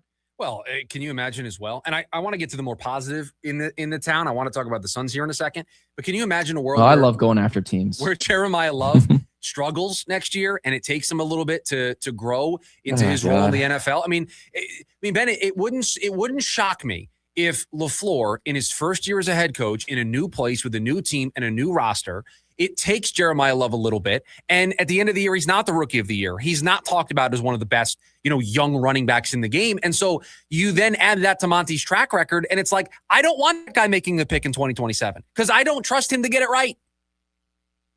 Yeah, let me go one step further for you. Jadarian Price is going to have a better first couple of years than Jeremiah Love will. Now, people will read that as, well, Jadarian Price, you're saying he's better than Jeremiah Love? Well, I think it's close to the most people give it credit for because I think both guys are awesome. But we saw this with Ashton Genty last year. The team who rushed for the least amount of yards last year were the Las Vegas Raiders. Well, I was told getting a running back is going to help your running game. No, they actually don't. What people didn't want to hear is something that I argued. A right tackle impacts winning more than a running back. Now, Jeremiah Love, I think, is going to be great. My argument has never been he's not going to be great. But Jadarian Price over with Seattle Seahawks behind Charles Cross and Abraham Lucas and Gray Zabel is just a better recipe for success than what Jeremiah Love is going to ask to be doing. Doesn't mean he's not going to be a great player, but it's clear the Cardinals did not value positional value in this draft and instead punted on some of the better talent, or I guess I should say better positions in this draft in favor of talent. And I do think some of it is kind of exciting because even as someone who's been a skeptic of it, I'm like, it is going to be kind of fun to watch Jeremiah Love play. But it's not what winning organizations do. And to your point, that's what gets me painted as a negative person. It's like, no, I'm just pro winning. And winning organizations don't take running backs 3rd overall. They just don't. And look at the history of the guys drafted. Like we talk about Saquon. We talk about Bijan Robinson, Christian McCaffrey, those guys, and 2 of them, one has won a Super Bowl, the other has gone to one on a different team. Yeah. Like it was a complete failure in New York for Saquon because he's running behind me, you, and Ben. Like it's a completely different feel. And having a great running back is great. And I agree with you, Ben. It's going to be fun to watch Jeremiah Love because he is awesome and a spectacular football player. I have a hard time seeing it work here in the next 2 years. Ben, you in on Aaron Gordon? Yes and no. I think I'm in on Aaron Gordon. I don't think the Denver Nuggets are in on what the Suns could give them for Aaron Gordon. That is still a very productive basketball player who, has had some injury concerns, but the guys that you'd be trading to get him back in probably Grayson Allen also has injury concerns. And I'm always going to... My Achilles heel in my sports broadcasting career will continue to be long, lengthy, big, wings who can shoot a little bit. Aaron Gordon fits all those things. It's why I'm still kind of into Ryan Dunn, because the guy's big. This year wasn't a great defensive player, but was a great defensive player coming out of college. I just needed him to figure out how to shoot the ball, and that still hasn't came to fruition. It's why I'm going to buy Rasheer Fleming stock for the next 10 years. Aaron Gordon fits everything the Phoenix Suns need. The problem is the Suns aren't shopping down that aisle. They're shopping down the mid-level exception aisle. A guy that I keep championing for is Dean Wade, where you could sign Dean Wade to the mid-level exception for $10, $11 million. Use the rest of that on Jordan Goodwin. Keep him in the value as well. And then I don't have to trade anyone to bring him in. And then I could move Grayson. I think Grayson could sneakily go for a first-round pick this year. And then you got to pick in this draft. Like Aaron Gordon is going to go for more than what the Arizona Cardinals, than what the Phoenix Suns have. Unless Denver is willing to take Royce, a second-round pick, and Grayson Allen for Aaron Gordon, I'm in on him. I would love it here. Former U of A Wildcat. That's a connection here to Phoenix. It doesn't feel viable to bring him here, even with some of the injury concerns. Yeah, I love the fit. I think he checks so many boxes. You mentioned the size. He's been a decent rebounder in his career. I love the playoff experience too. I think that's something that, Book has it and Brooks has it, but it's always good to add guys with playoff experience to your group, especially as you try to bring Kaman Malawach and Rasheer Fleming along and you try to bring these young guys into that spotlight. It's good to have somebody who's gone on a championship run, has won a ring, and knows what it takes to get through the ups and downs. But I agree with you that it just doesn't seem very, very feasible, especially with it. I said this earlier in the show, Ben. It feels like the Matt Ishbia and Brian Gregory last week. It was like we were in a cartoon, and the cartoon villain was hitting us over the head with the hammer of continuity. We're running this roster back. We believe we had some bad injury luck. We believe in this group. It felt like they went out of their way to tell us, don't expect any big splashes. Don't expect any major changes. We may improve a little bit on the margins, but we're bringing back Goody. We're going to try to bring back Mark. We're going to bring back Colin Gillespie, and we're going to bet on injury luck going our way next year. At least that's how I read into what they said last week. Yeah, I was there. And I valued a lot of the things that they said, but let's take it back a second, actually. When they kept on saying, not really into the big moves, they were basically alluding to guys like Giannis Antetokounmpo and Ja Morant, the things that people fall in love with on social media. But let's take it back a second.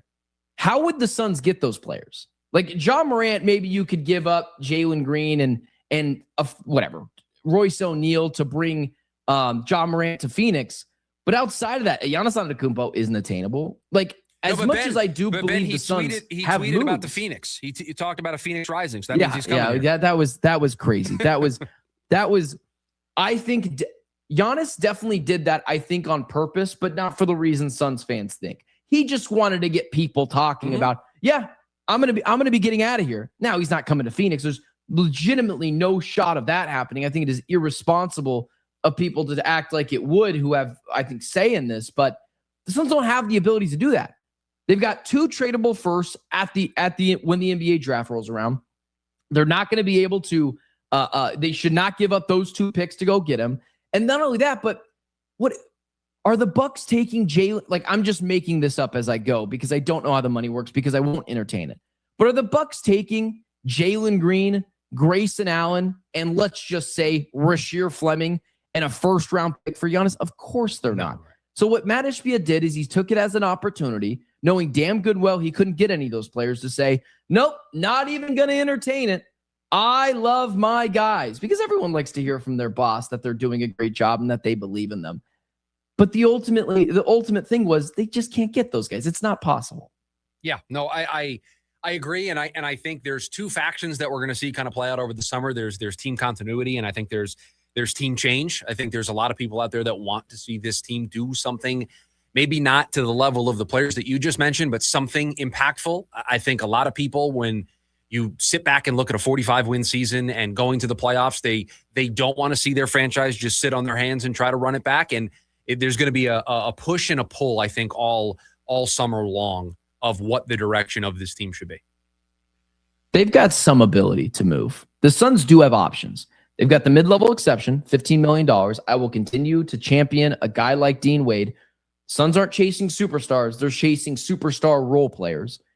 They've got the biannual exception, $5.5 million. They can use that to potentially just pay Jordan Goodwin and bring him back next year.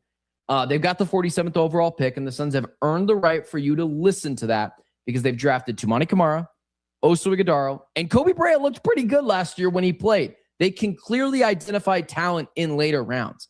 They're just not going to trade for the big player.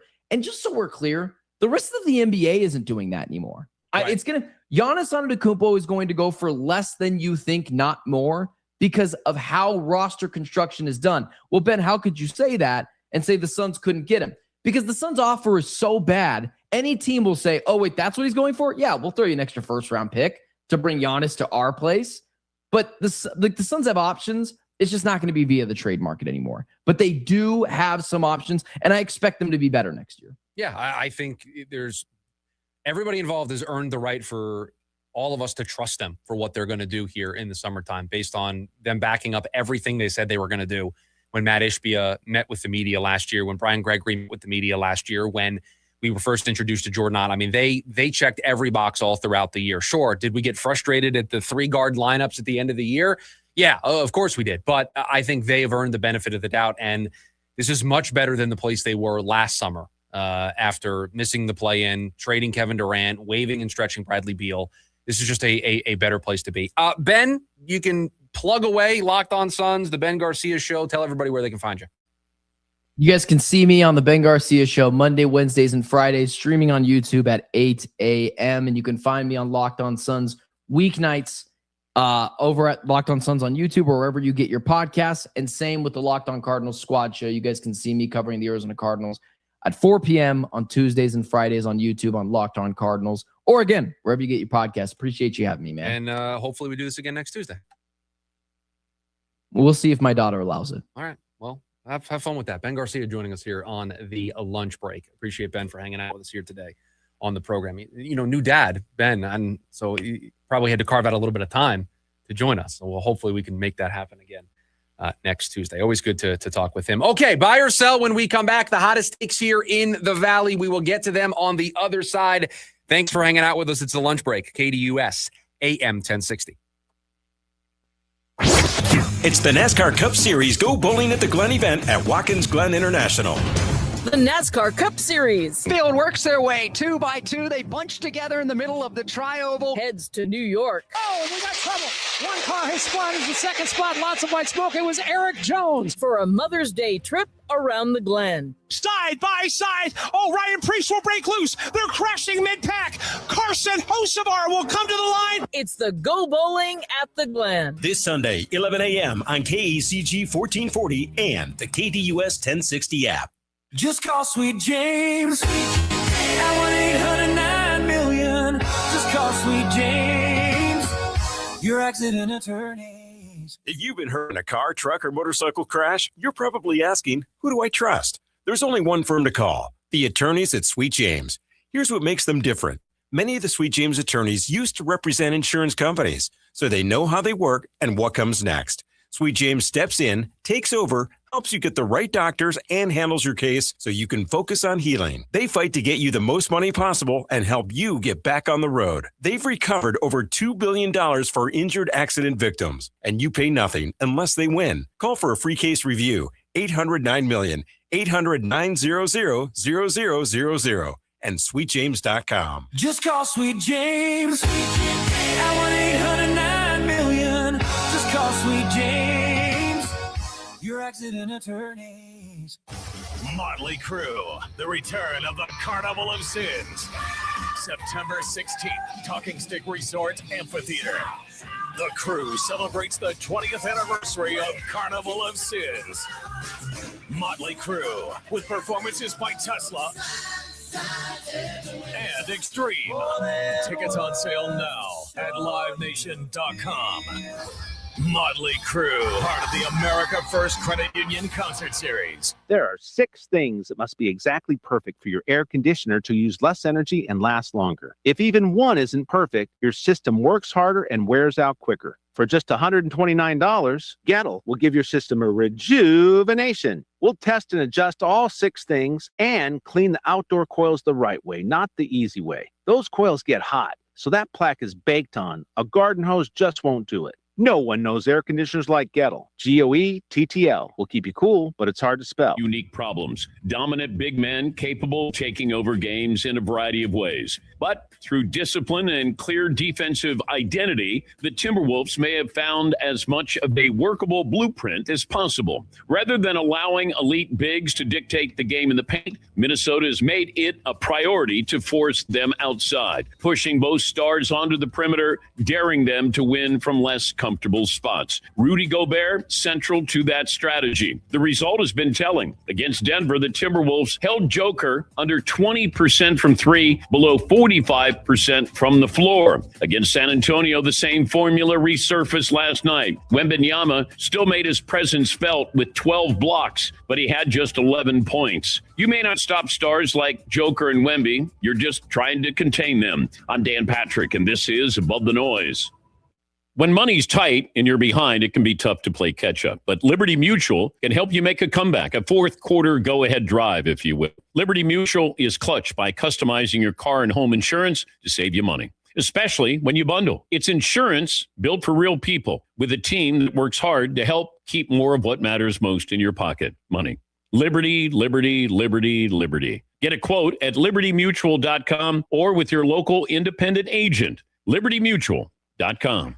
It's the start of official grilling season, so get outside and fire up the grills with Heartland Steakco. Known for its high-quality meat, unbeatable freshness, and a family-style commitment to care. At Heartland Steakco, you're getting premium Midwestern meats, hand-cut, hand-picked, and delivered straight to your door. Ordering is easy at heartlandsteakco.com. And right now, when you spend $175 or more, you'll get 8 free steak patties with promo code PATTIES at heartlandsteakco.com. Taste the Heartland difference.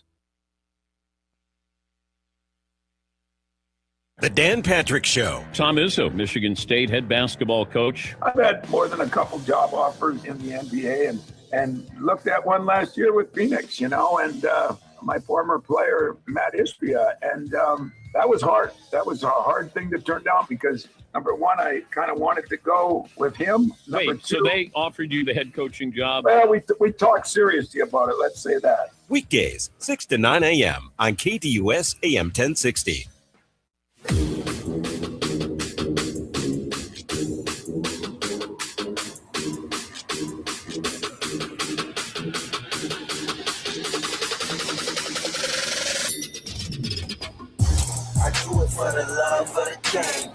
I will tell you, it's a little weird that I'm going to hit the buy or sell button. I was just about to say that. So strange. The sound coming out. Well, I will tell you this. Knowing that we're coming out of Dan Patrick's little above the noise. And I'm also aware that we've really only got like 3 minutes in this segment. Yes, technically we have 3 minutes. Now, I got 4. Let's do the full buy or sell. You want to do the 4? I want you to do everything that you've got. Okay. Wherever the wind takes us, the wind takes us. Okay. Also appreciate our guy Ben joining us. That was awesome. Always good to talk with him. The Suns will bring back 2 of their 3 biggest free agents, meaning Goodwin, Williams, Gillespie. Yeah, I think there's a really decent shot that it's all 3. Really? Yeah, I mean, based on what was said last week, I would prioritize Gillespie and Goodwin. I think that's fair. I think those 2 guys I would prioritize first, but I don't think they want to not have the size that Mark Williams provides. So I think they end up getting to the place where they bring back all 3. I think that's fair. The Cardinals will play themselves out of drafting a quarterback if they bring in Rodgers. Oh, if they bring in Rodgers, they absolutely will be outside of the range to draft a quarterback really high. I don't think they would be picking inside the top 8 if they brought Rodgers in. Ben brought this up, so I added it to buy or sell because I thought it was an interesting conversation. Jadarian Price will have more rushing yards than Jeremiah Love in their rookie season.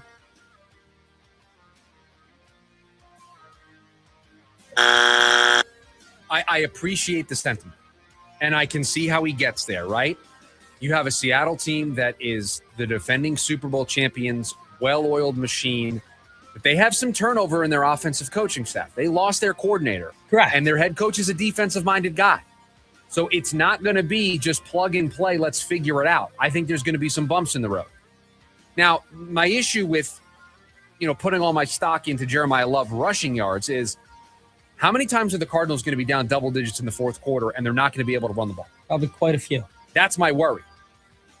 Now, I still think Jeremiah Love impacts the game because he's a great pass catcher and they can do stuff with him out of the backfield. Correct. But you asked me about rushing yards.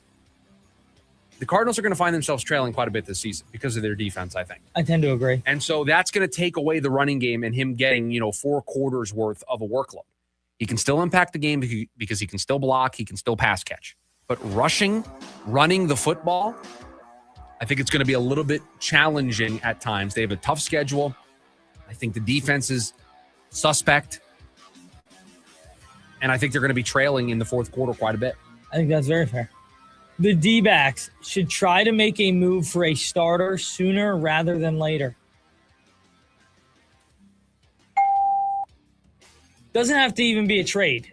Right? Like bringing somebody up, moving somebody around. Well, who do they have that they could bring up? Virtually nobody when I looked into it. Because they have the crop of starting pitching prospects that they got at the deadline last year, right? They have Cole Drake and Mitch Bratt, right? Correct. I have not totally looked into those guys, but I don't think they're setting the world on fire down in AAA. Again, tough place to pitch. Yeah, Reno is a tough place to pitch. I gotcha. Cole Drake this year, is in 2026 and 4 starts has posted an 8.78 ERA. So not an option. It's been bad. So not an option. And Mitch Bratt has. I mean, it's got to be better than. Oh man! Did you say "oh man"? That's not good. That means the numbers aren't much better. No, it is bad. Oh, okay. Also in Reno doesn't have a win or loss this year, and in 6 starts has posted a 2.63 ERA. Okay, that's a candidate. A lot better. Age 22. Mitch Bratt, welcome to the party. Now we're talking. Now we're getting somewhere. They've also got Yilber Diaz. They got Dylan Ray down there in terms of guys who are on the 40-man. But you know what I don't like? Okay. When you look up Mitch Bratt, because he's a minor leaguer, they show you what they age difference, which is the difference of players' age that of weighted average players across the league, right? So when you get a minor league player, you see that. So he's a negative 5.8 in age difference. Again, don't really know what that means.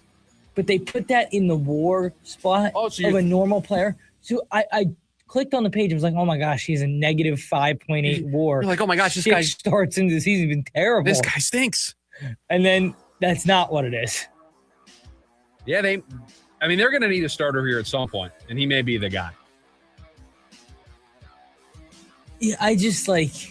I mean, don't know what else to do. We're going to talk about this here in a little bit. I mean, you've got Merrill Kelly with an ERA north of 7. His ERA is a 9.95. Ryan Nelson has an ERA north of 6. Soroka's ERA is ballooned to a 4.7. Zach Allen's is a 4.45. Eduardo Rodriguez is the only guy with a serviceable ERA. He's at a 3.03. You're going to have to do something. You know what? I'll do it. You got to do something. You have to do something. So it could be Mitch Bratt. It could be getting somebody from the outside, but yes, I will buy. The D-backs will take 2 of 3 from the Pirates.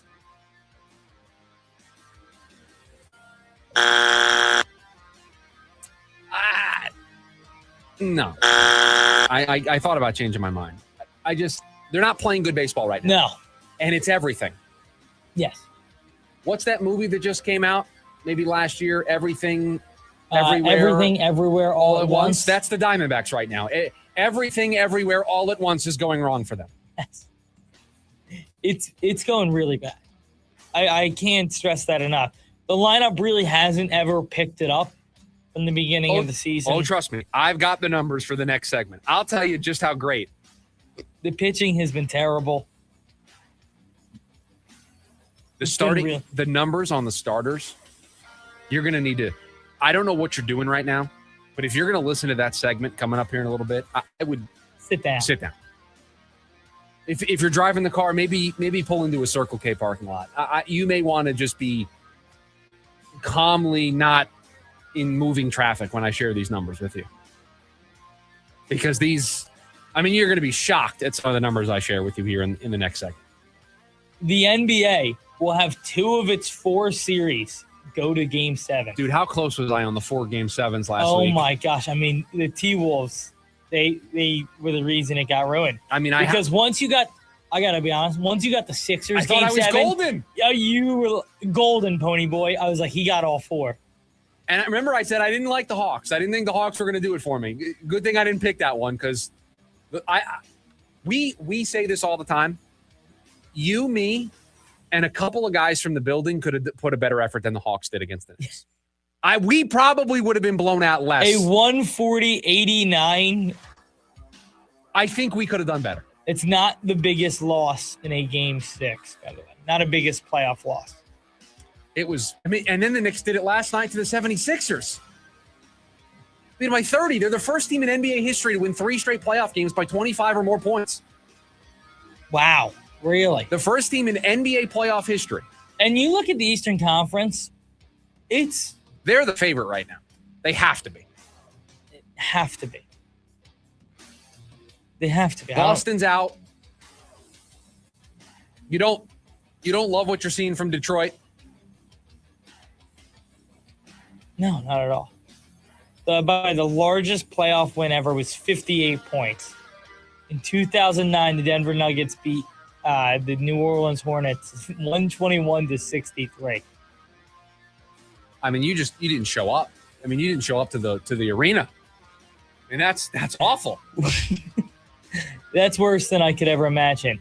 So you don't think the Knicks Sixers will go to 7? I think that's what you took out of that. I'll take the under on 5.5 games before. How? Not even Game 6. Pistons Cavs? That one could go 7. Lakers Thunder? Lakers Thunder. I'm standing. Are you ready for this? Yeah. If LeBron wins this series, there is no argument. He's the greatest player in the history of the league. I don't think they're going to win this series. There's no Luka, right? No Luka for at least the beginning part. I assume the whole thing. I know, but if they don't have him for the beginning part and they dig themselves an 0-2 hole, I don't know if they're going to be able to get out of it. You said how many? Get to Game 7? Yeah. How many? You 2. asked 2? I don't think so. Wow. By the way, the T-Wolves with a big win over the Spurs last night. The center for the Spurs, he was terrible. You just referred to him as the center for the Spurs. He's not just, a top 5 player in the NBA. He's terrible. Very inefficient night from the field. So I'm assuming you're talking about Victor Wembanyama. Yes. So I had the game on last night. I was laying down on the couch. We were making dinner. I was laying down. I had the ice pack on my head. I have a migraine cap that I put on. I had that on. I was sitting there and I was watching the game. My wife, not an NBA girl, loves football, loves baseball. Not NBA, not her thing.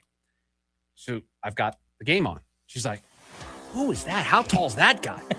So then she's like, "Is he any good?" And I said, "In fact, he's one of the best players in the NBA." I said, "Yes, he is in fact very good." Victor Wembanyama. This was early in the game. This was the second quarter.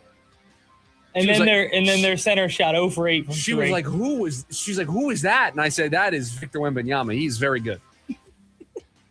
She's like, how tall is he? I said, way more than 7 feet. I'll tell you. Was he 7'2"? No, I think it's 7'5". He's 7'4". 7'4". I sold him a little bit short last night. You did. My apologies to Victor Wembanyama.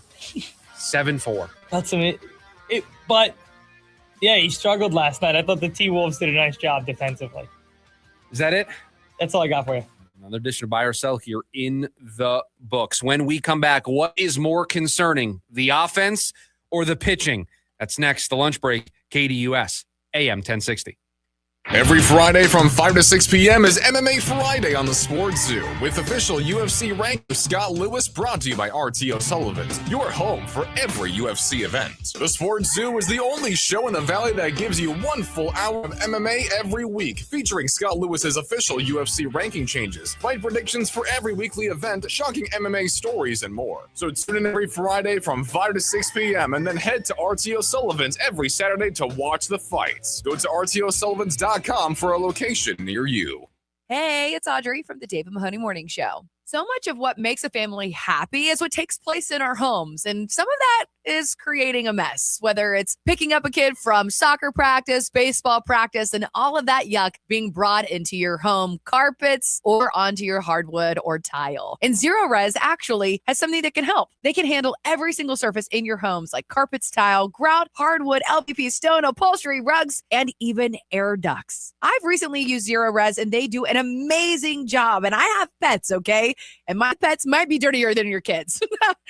Actually, after further review, probably not. But this month, get Zero Resified starting at just $45 per room and get an air duct cleaning starting at just $4.99. You owe it to yourself and to your family to breathe healthy, happy, and clean. Call Zero Res right now at 480-507-2419 or go online at ZeroResPhoenix.com and say you want the KDUS special. Spell it backwards or forwards. It all spells the same. Zero Res. I get by with a little help from my friends. Ringo Starr and his all-star band.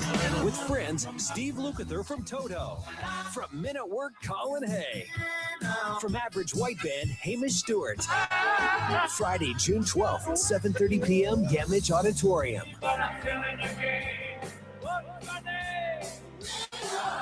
On sale now at Ticketmaster.com. Produced by Danny Zalesko Presents. To 15-year-old Harper, buying an $80 vintage rock t-shirt is a great investment.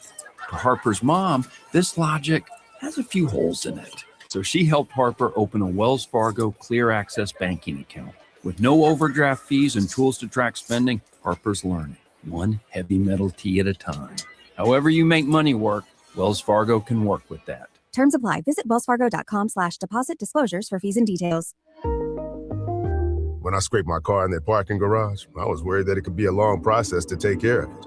Like a landscaper's first day trimming a hedge maze. I have definitely already been here. Now, was it left, right, or right, left?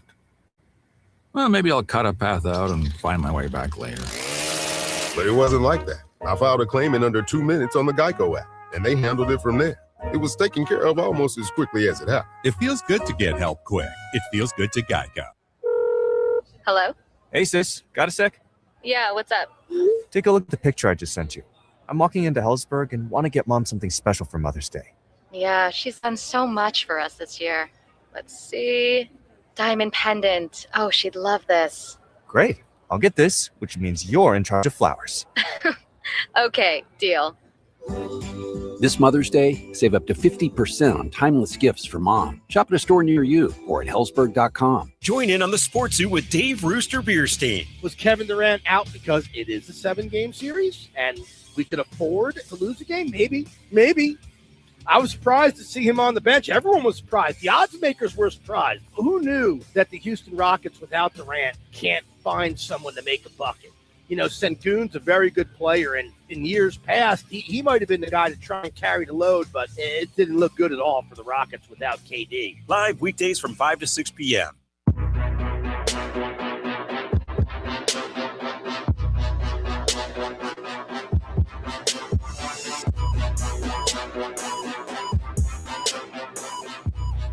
The numbers, they are not pretty for the Arizona Diamondbacks. 12th in average, 26th in on-base percentage, 11th in OPS, 16th in runs, 21st in home runs, 26th in stolen bases. Those are their ranks offensively across all of baseball. Nothing inside the top 10. Remember, they were a top 10 offense last year. Nothing inside the top 10. 12th in average, so better than league average, above average, but not elite, not top 10. 11th in OPS, that's good, but not hitting the long ball. 21st in home runs, 16th in runs scored, so a little bit worse than league average in runs scored. 26th in on-base percentage, so they're not drawing a ton of walks. And if you think those numbers are bad, how about this? How about the starting pitching numbers for the Diamondbacks this season? 30th in ERA.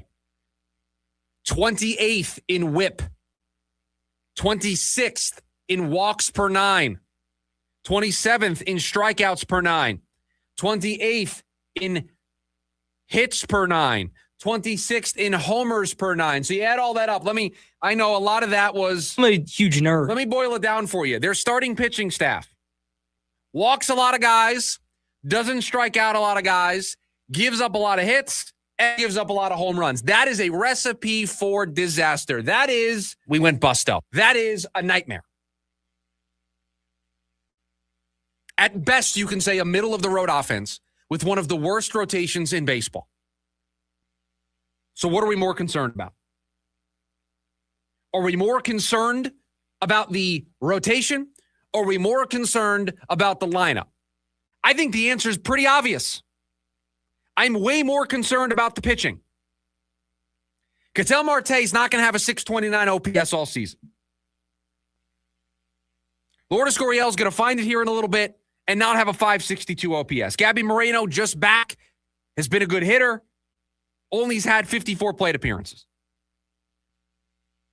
I believe in getting more from Ketel Marte, from Gabby Moreno, from Lourdes Gurriel. I mean, Geraldo Perdomo's got a 112 WRC plus.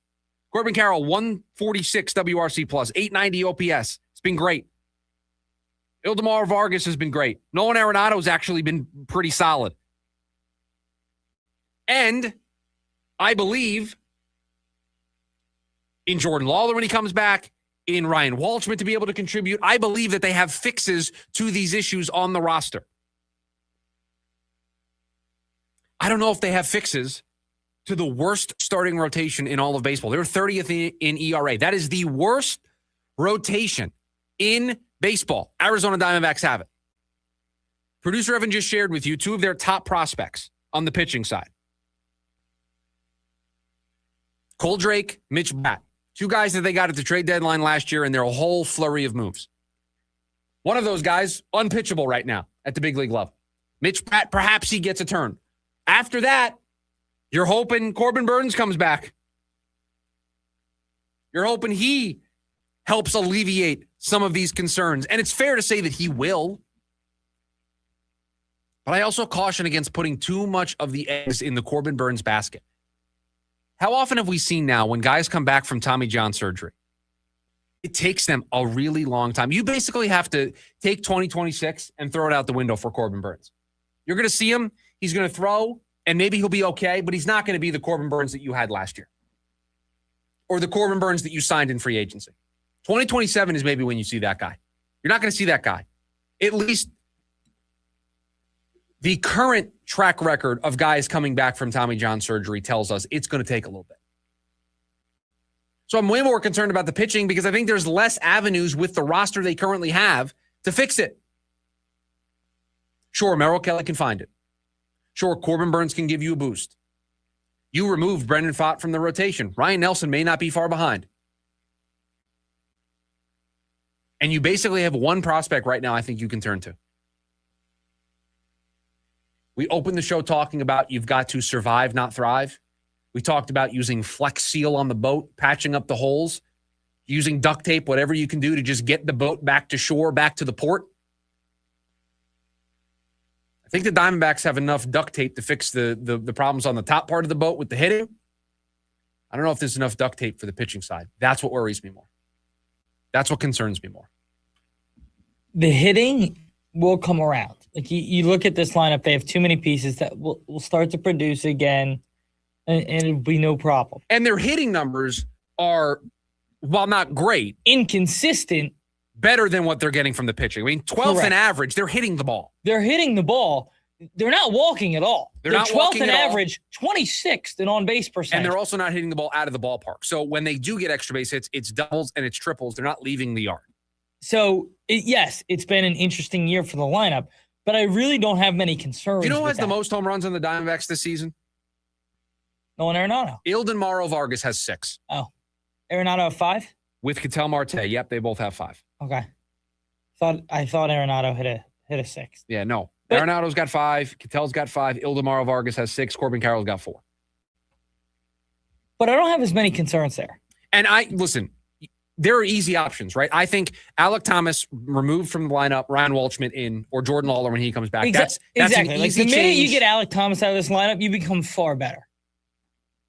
You just needed to take your. That wasn't.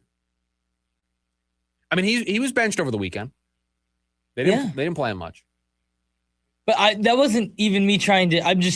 You lengthen that lineup. Yeah. Because he's at the point right now, and I'm not saying that he's been this his whole career. Right now, he's a free out. Yeah, I mean, he looks lost. Had 2 at-bats in the series against the Cubs. That's it, 2. Struck out both times. It's been a struggle for But Alec. I can look and say, oh, Jordan Lawler's going to come back, and he was hitting really well before he got hurt. Exactly. Oh, Ryan Walshman's tearing the cover off the ball in Reno. That's a top prospect. I can very quickly get answers to those problems. I can't quickly get to answers on the pitching side. I just can't. Like Mitch Bratt is not, as a pitching prospect, what Ryan Walshman is as a hitting prospect. 100%. So that's the challenge, and it's start with the pitching. I expect the bats to be fine. The pitching needs to step up. We'll see how they do tonight. 3-game series with the Pirates gets underway this evening. We've got one more before we hand things off to Jim Rome at the top of the hour. It is the leftovers, all the stories we didn't get to today here on the show. We will get to them next. It's the lunch break, KDUS, AM 1060. Another weekend of ASU baseball starts right here on KDUS AM 1060. Join the Sun Devils this Friday as they get ready to take on Oklahoma State. Head coach Lee Bloomquist is more than ready to lead his team to another series opening win. Join the voice of the Sun Devils, Tim Healy, live. It's ASU versus Oklahoma State this Friday night. Pregame at 5:45 p.m. and first pitch at 6:05 right here on KDUS AM 1060. Online at KDUS.com and the KDUS app. Cars aren't the only vehicle on our roads. Arizona drivers, don't forget to look out for motorcycles. That means checking your blind spots. Motorcycles are hard to see, day or night. They move and stop quickly, too. So keep your distance whenever you see them. And stay focused on the road, not your phone. Make sure you're protecting everyone on our streets. Stay on the lookout for motorcycles. This message is sponsored by the Arizona Governor's Office of Highway Safety. For over 50 years, they redefined rock. The spirit lives on. Monday warrior, mean stride. Today's Tom Sawyer, mean pride. Geddy Lee and Alex Lifeson celebrate 50 years of Rush 50-something tour, December 1st and 3rd, 2026, Desert Diamond Arena. Tickets are on sale now at rush.com. Legends don't stop.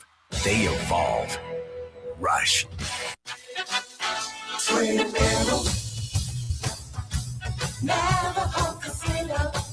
If you're a fan of any sport on the planet, college or pro, then we are right where you want to be. Place to come when you want to have too much fun.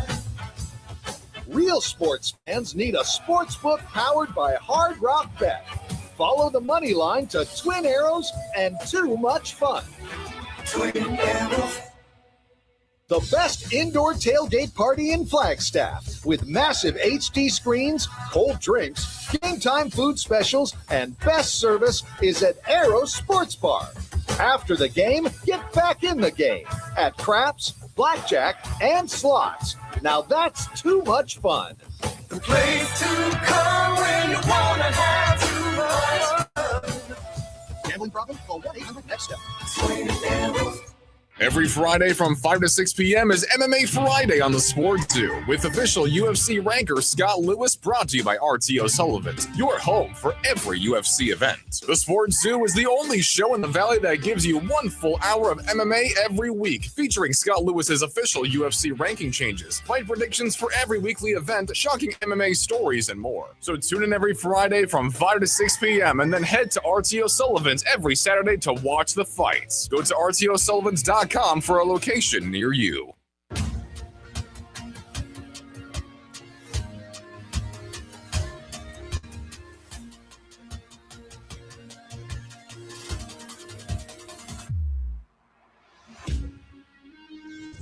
All right, let's get right to it, producer Evan. What do we have today in the 4-minute drill version of the leftovers? What a quick version. Seahawks made a move. They signed veteran edge rusher Dante Fowler Jr. Wait a minute. Hold everything. You're allowed to still sign players. Yes. So you're allowed to go out and let's say I was like at first, okay, get an edge rusher to help your defense. yes, no, and You're turns allowed out to do this. well-run organizations are doing that. Wow. It's interesting. Interesting that you bring this story up. If only there was a team in town that could use an edge rusher. And maybe not. I didn't know that the Cardinals could do this. I'm as stunned as you are.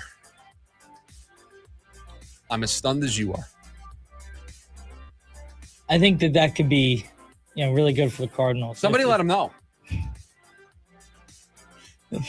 Somebody let him know. Somebody make sure Monty knows he can sign players right now. The Pirates, did you see the big brawl last night? Oh, Donnybrook. Davinsky? Chris Davinsky. Suspended officially for throwing at South Stewart. And Don Kelly, manager of the Pirates, also suspended, I believe. Really? I didn't see that. I believe he was suspended. Maybe he was fined. Something happened to him as well. Hold on, let me look. I'm pretty sure. Yeah, both suspended and fined. Wow. So Davinsky's suspension was reduced to 2 games. He'll serve it tonight against the Diamondbacks. Don Kelly suspended. I have a question for you. Please, go ahead. So for starters, you get upset when they get suspended for like 5 games and they'll miss one turn through the rotation. For Chris Davinsky, who's suspended 2 games, does it change because he's a reliever? Well, it's only, or should he get a couple more just because he may not pitch every day? He probably should because he pitched. When was this? Sunday? Yes. So he was off day Monday. He could have pitched tonight. And he could have pitched tomorrow. So he could have pitched 2 games. So there is a world where you took him out for 2 games. Okay. Whereas a starter, it's only one of the 5. It's only one of the 5. Correct. In the reliever's case, suspending him 3 games originally, there's a chance he misses 2 appearances. Yes. Don Kelly also is going to serve his suspension tonight as well. It's good to know. So the Pirates will be down Davinsky and their manager, Don Kelly. Pirates off to a good start so far. 19-16. Who would have thought? The NBA playoffs, motor on tonight. We got 2 games. It will start with... What's the first game here? Technically, it's Pistons-Cavs. The Pistons and the Cavaliers will start their series tonight at 4 o'clock. Detroit is a 3.5-point favorite at home. The Pistons survived against the Magic. They gave him some fits. Survived. As soon as the Magic blew the lead in Game 6, it was like, we might as well not even play Game 7. Like watching that World Series when David Freese walks it off in Game 6. The series is over. You got 2 teams that played 7-game series their previous round, so they're both really tired. I like the Pistons in this one. I think I like the Pistons as well. And then the second game. I just saw how big of a favorite OKC is tonight. Yes. Oh my goodness. Yes. So the Lakers and the Thunder start tonight in Oklahoma City. Excuse me? And Oklahoma City is a 15.5 in the point Western favorite, Conference semifinals, which is the largest favorite they were against the Suns, I believe. So it's the same favorite. My goodness, the disrespect to LeBron James and the Lakers. I got to tell you, I thought there was mad disrespect to the Timberwolves last night too, who were 9.5 point dogs. I'm stunned at this. I mean, if you want to make the Knicks 15.5 point favorites because they beat everybody by 25 points, I can understand. No, and that's how it goes. With the Knicks, they're either 24.5 point favorites or you bet the other team's money line. They only win blowouts. Insane what that spread is.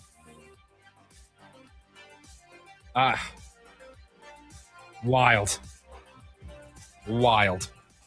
Speaking of that, I'll take the Oklahoma City Thunder, though. Speaking of that, what a crazy game for the Wild, who lost 9-6. 15 goals in a playoff game. Absurd. They start game 2 tonight.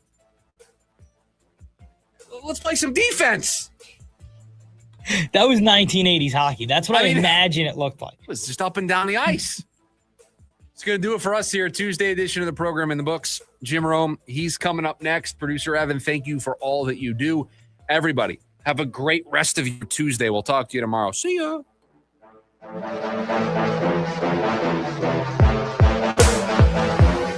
AM 1060.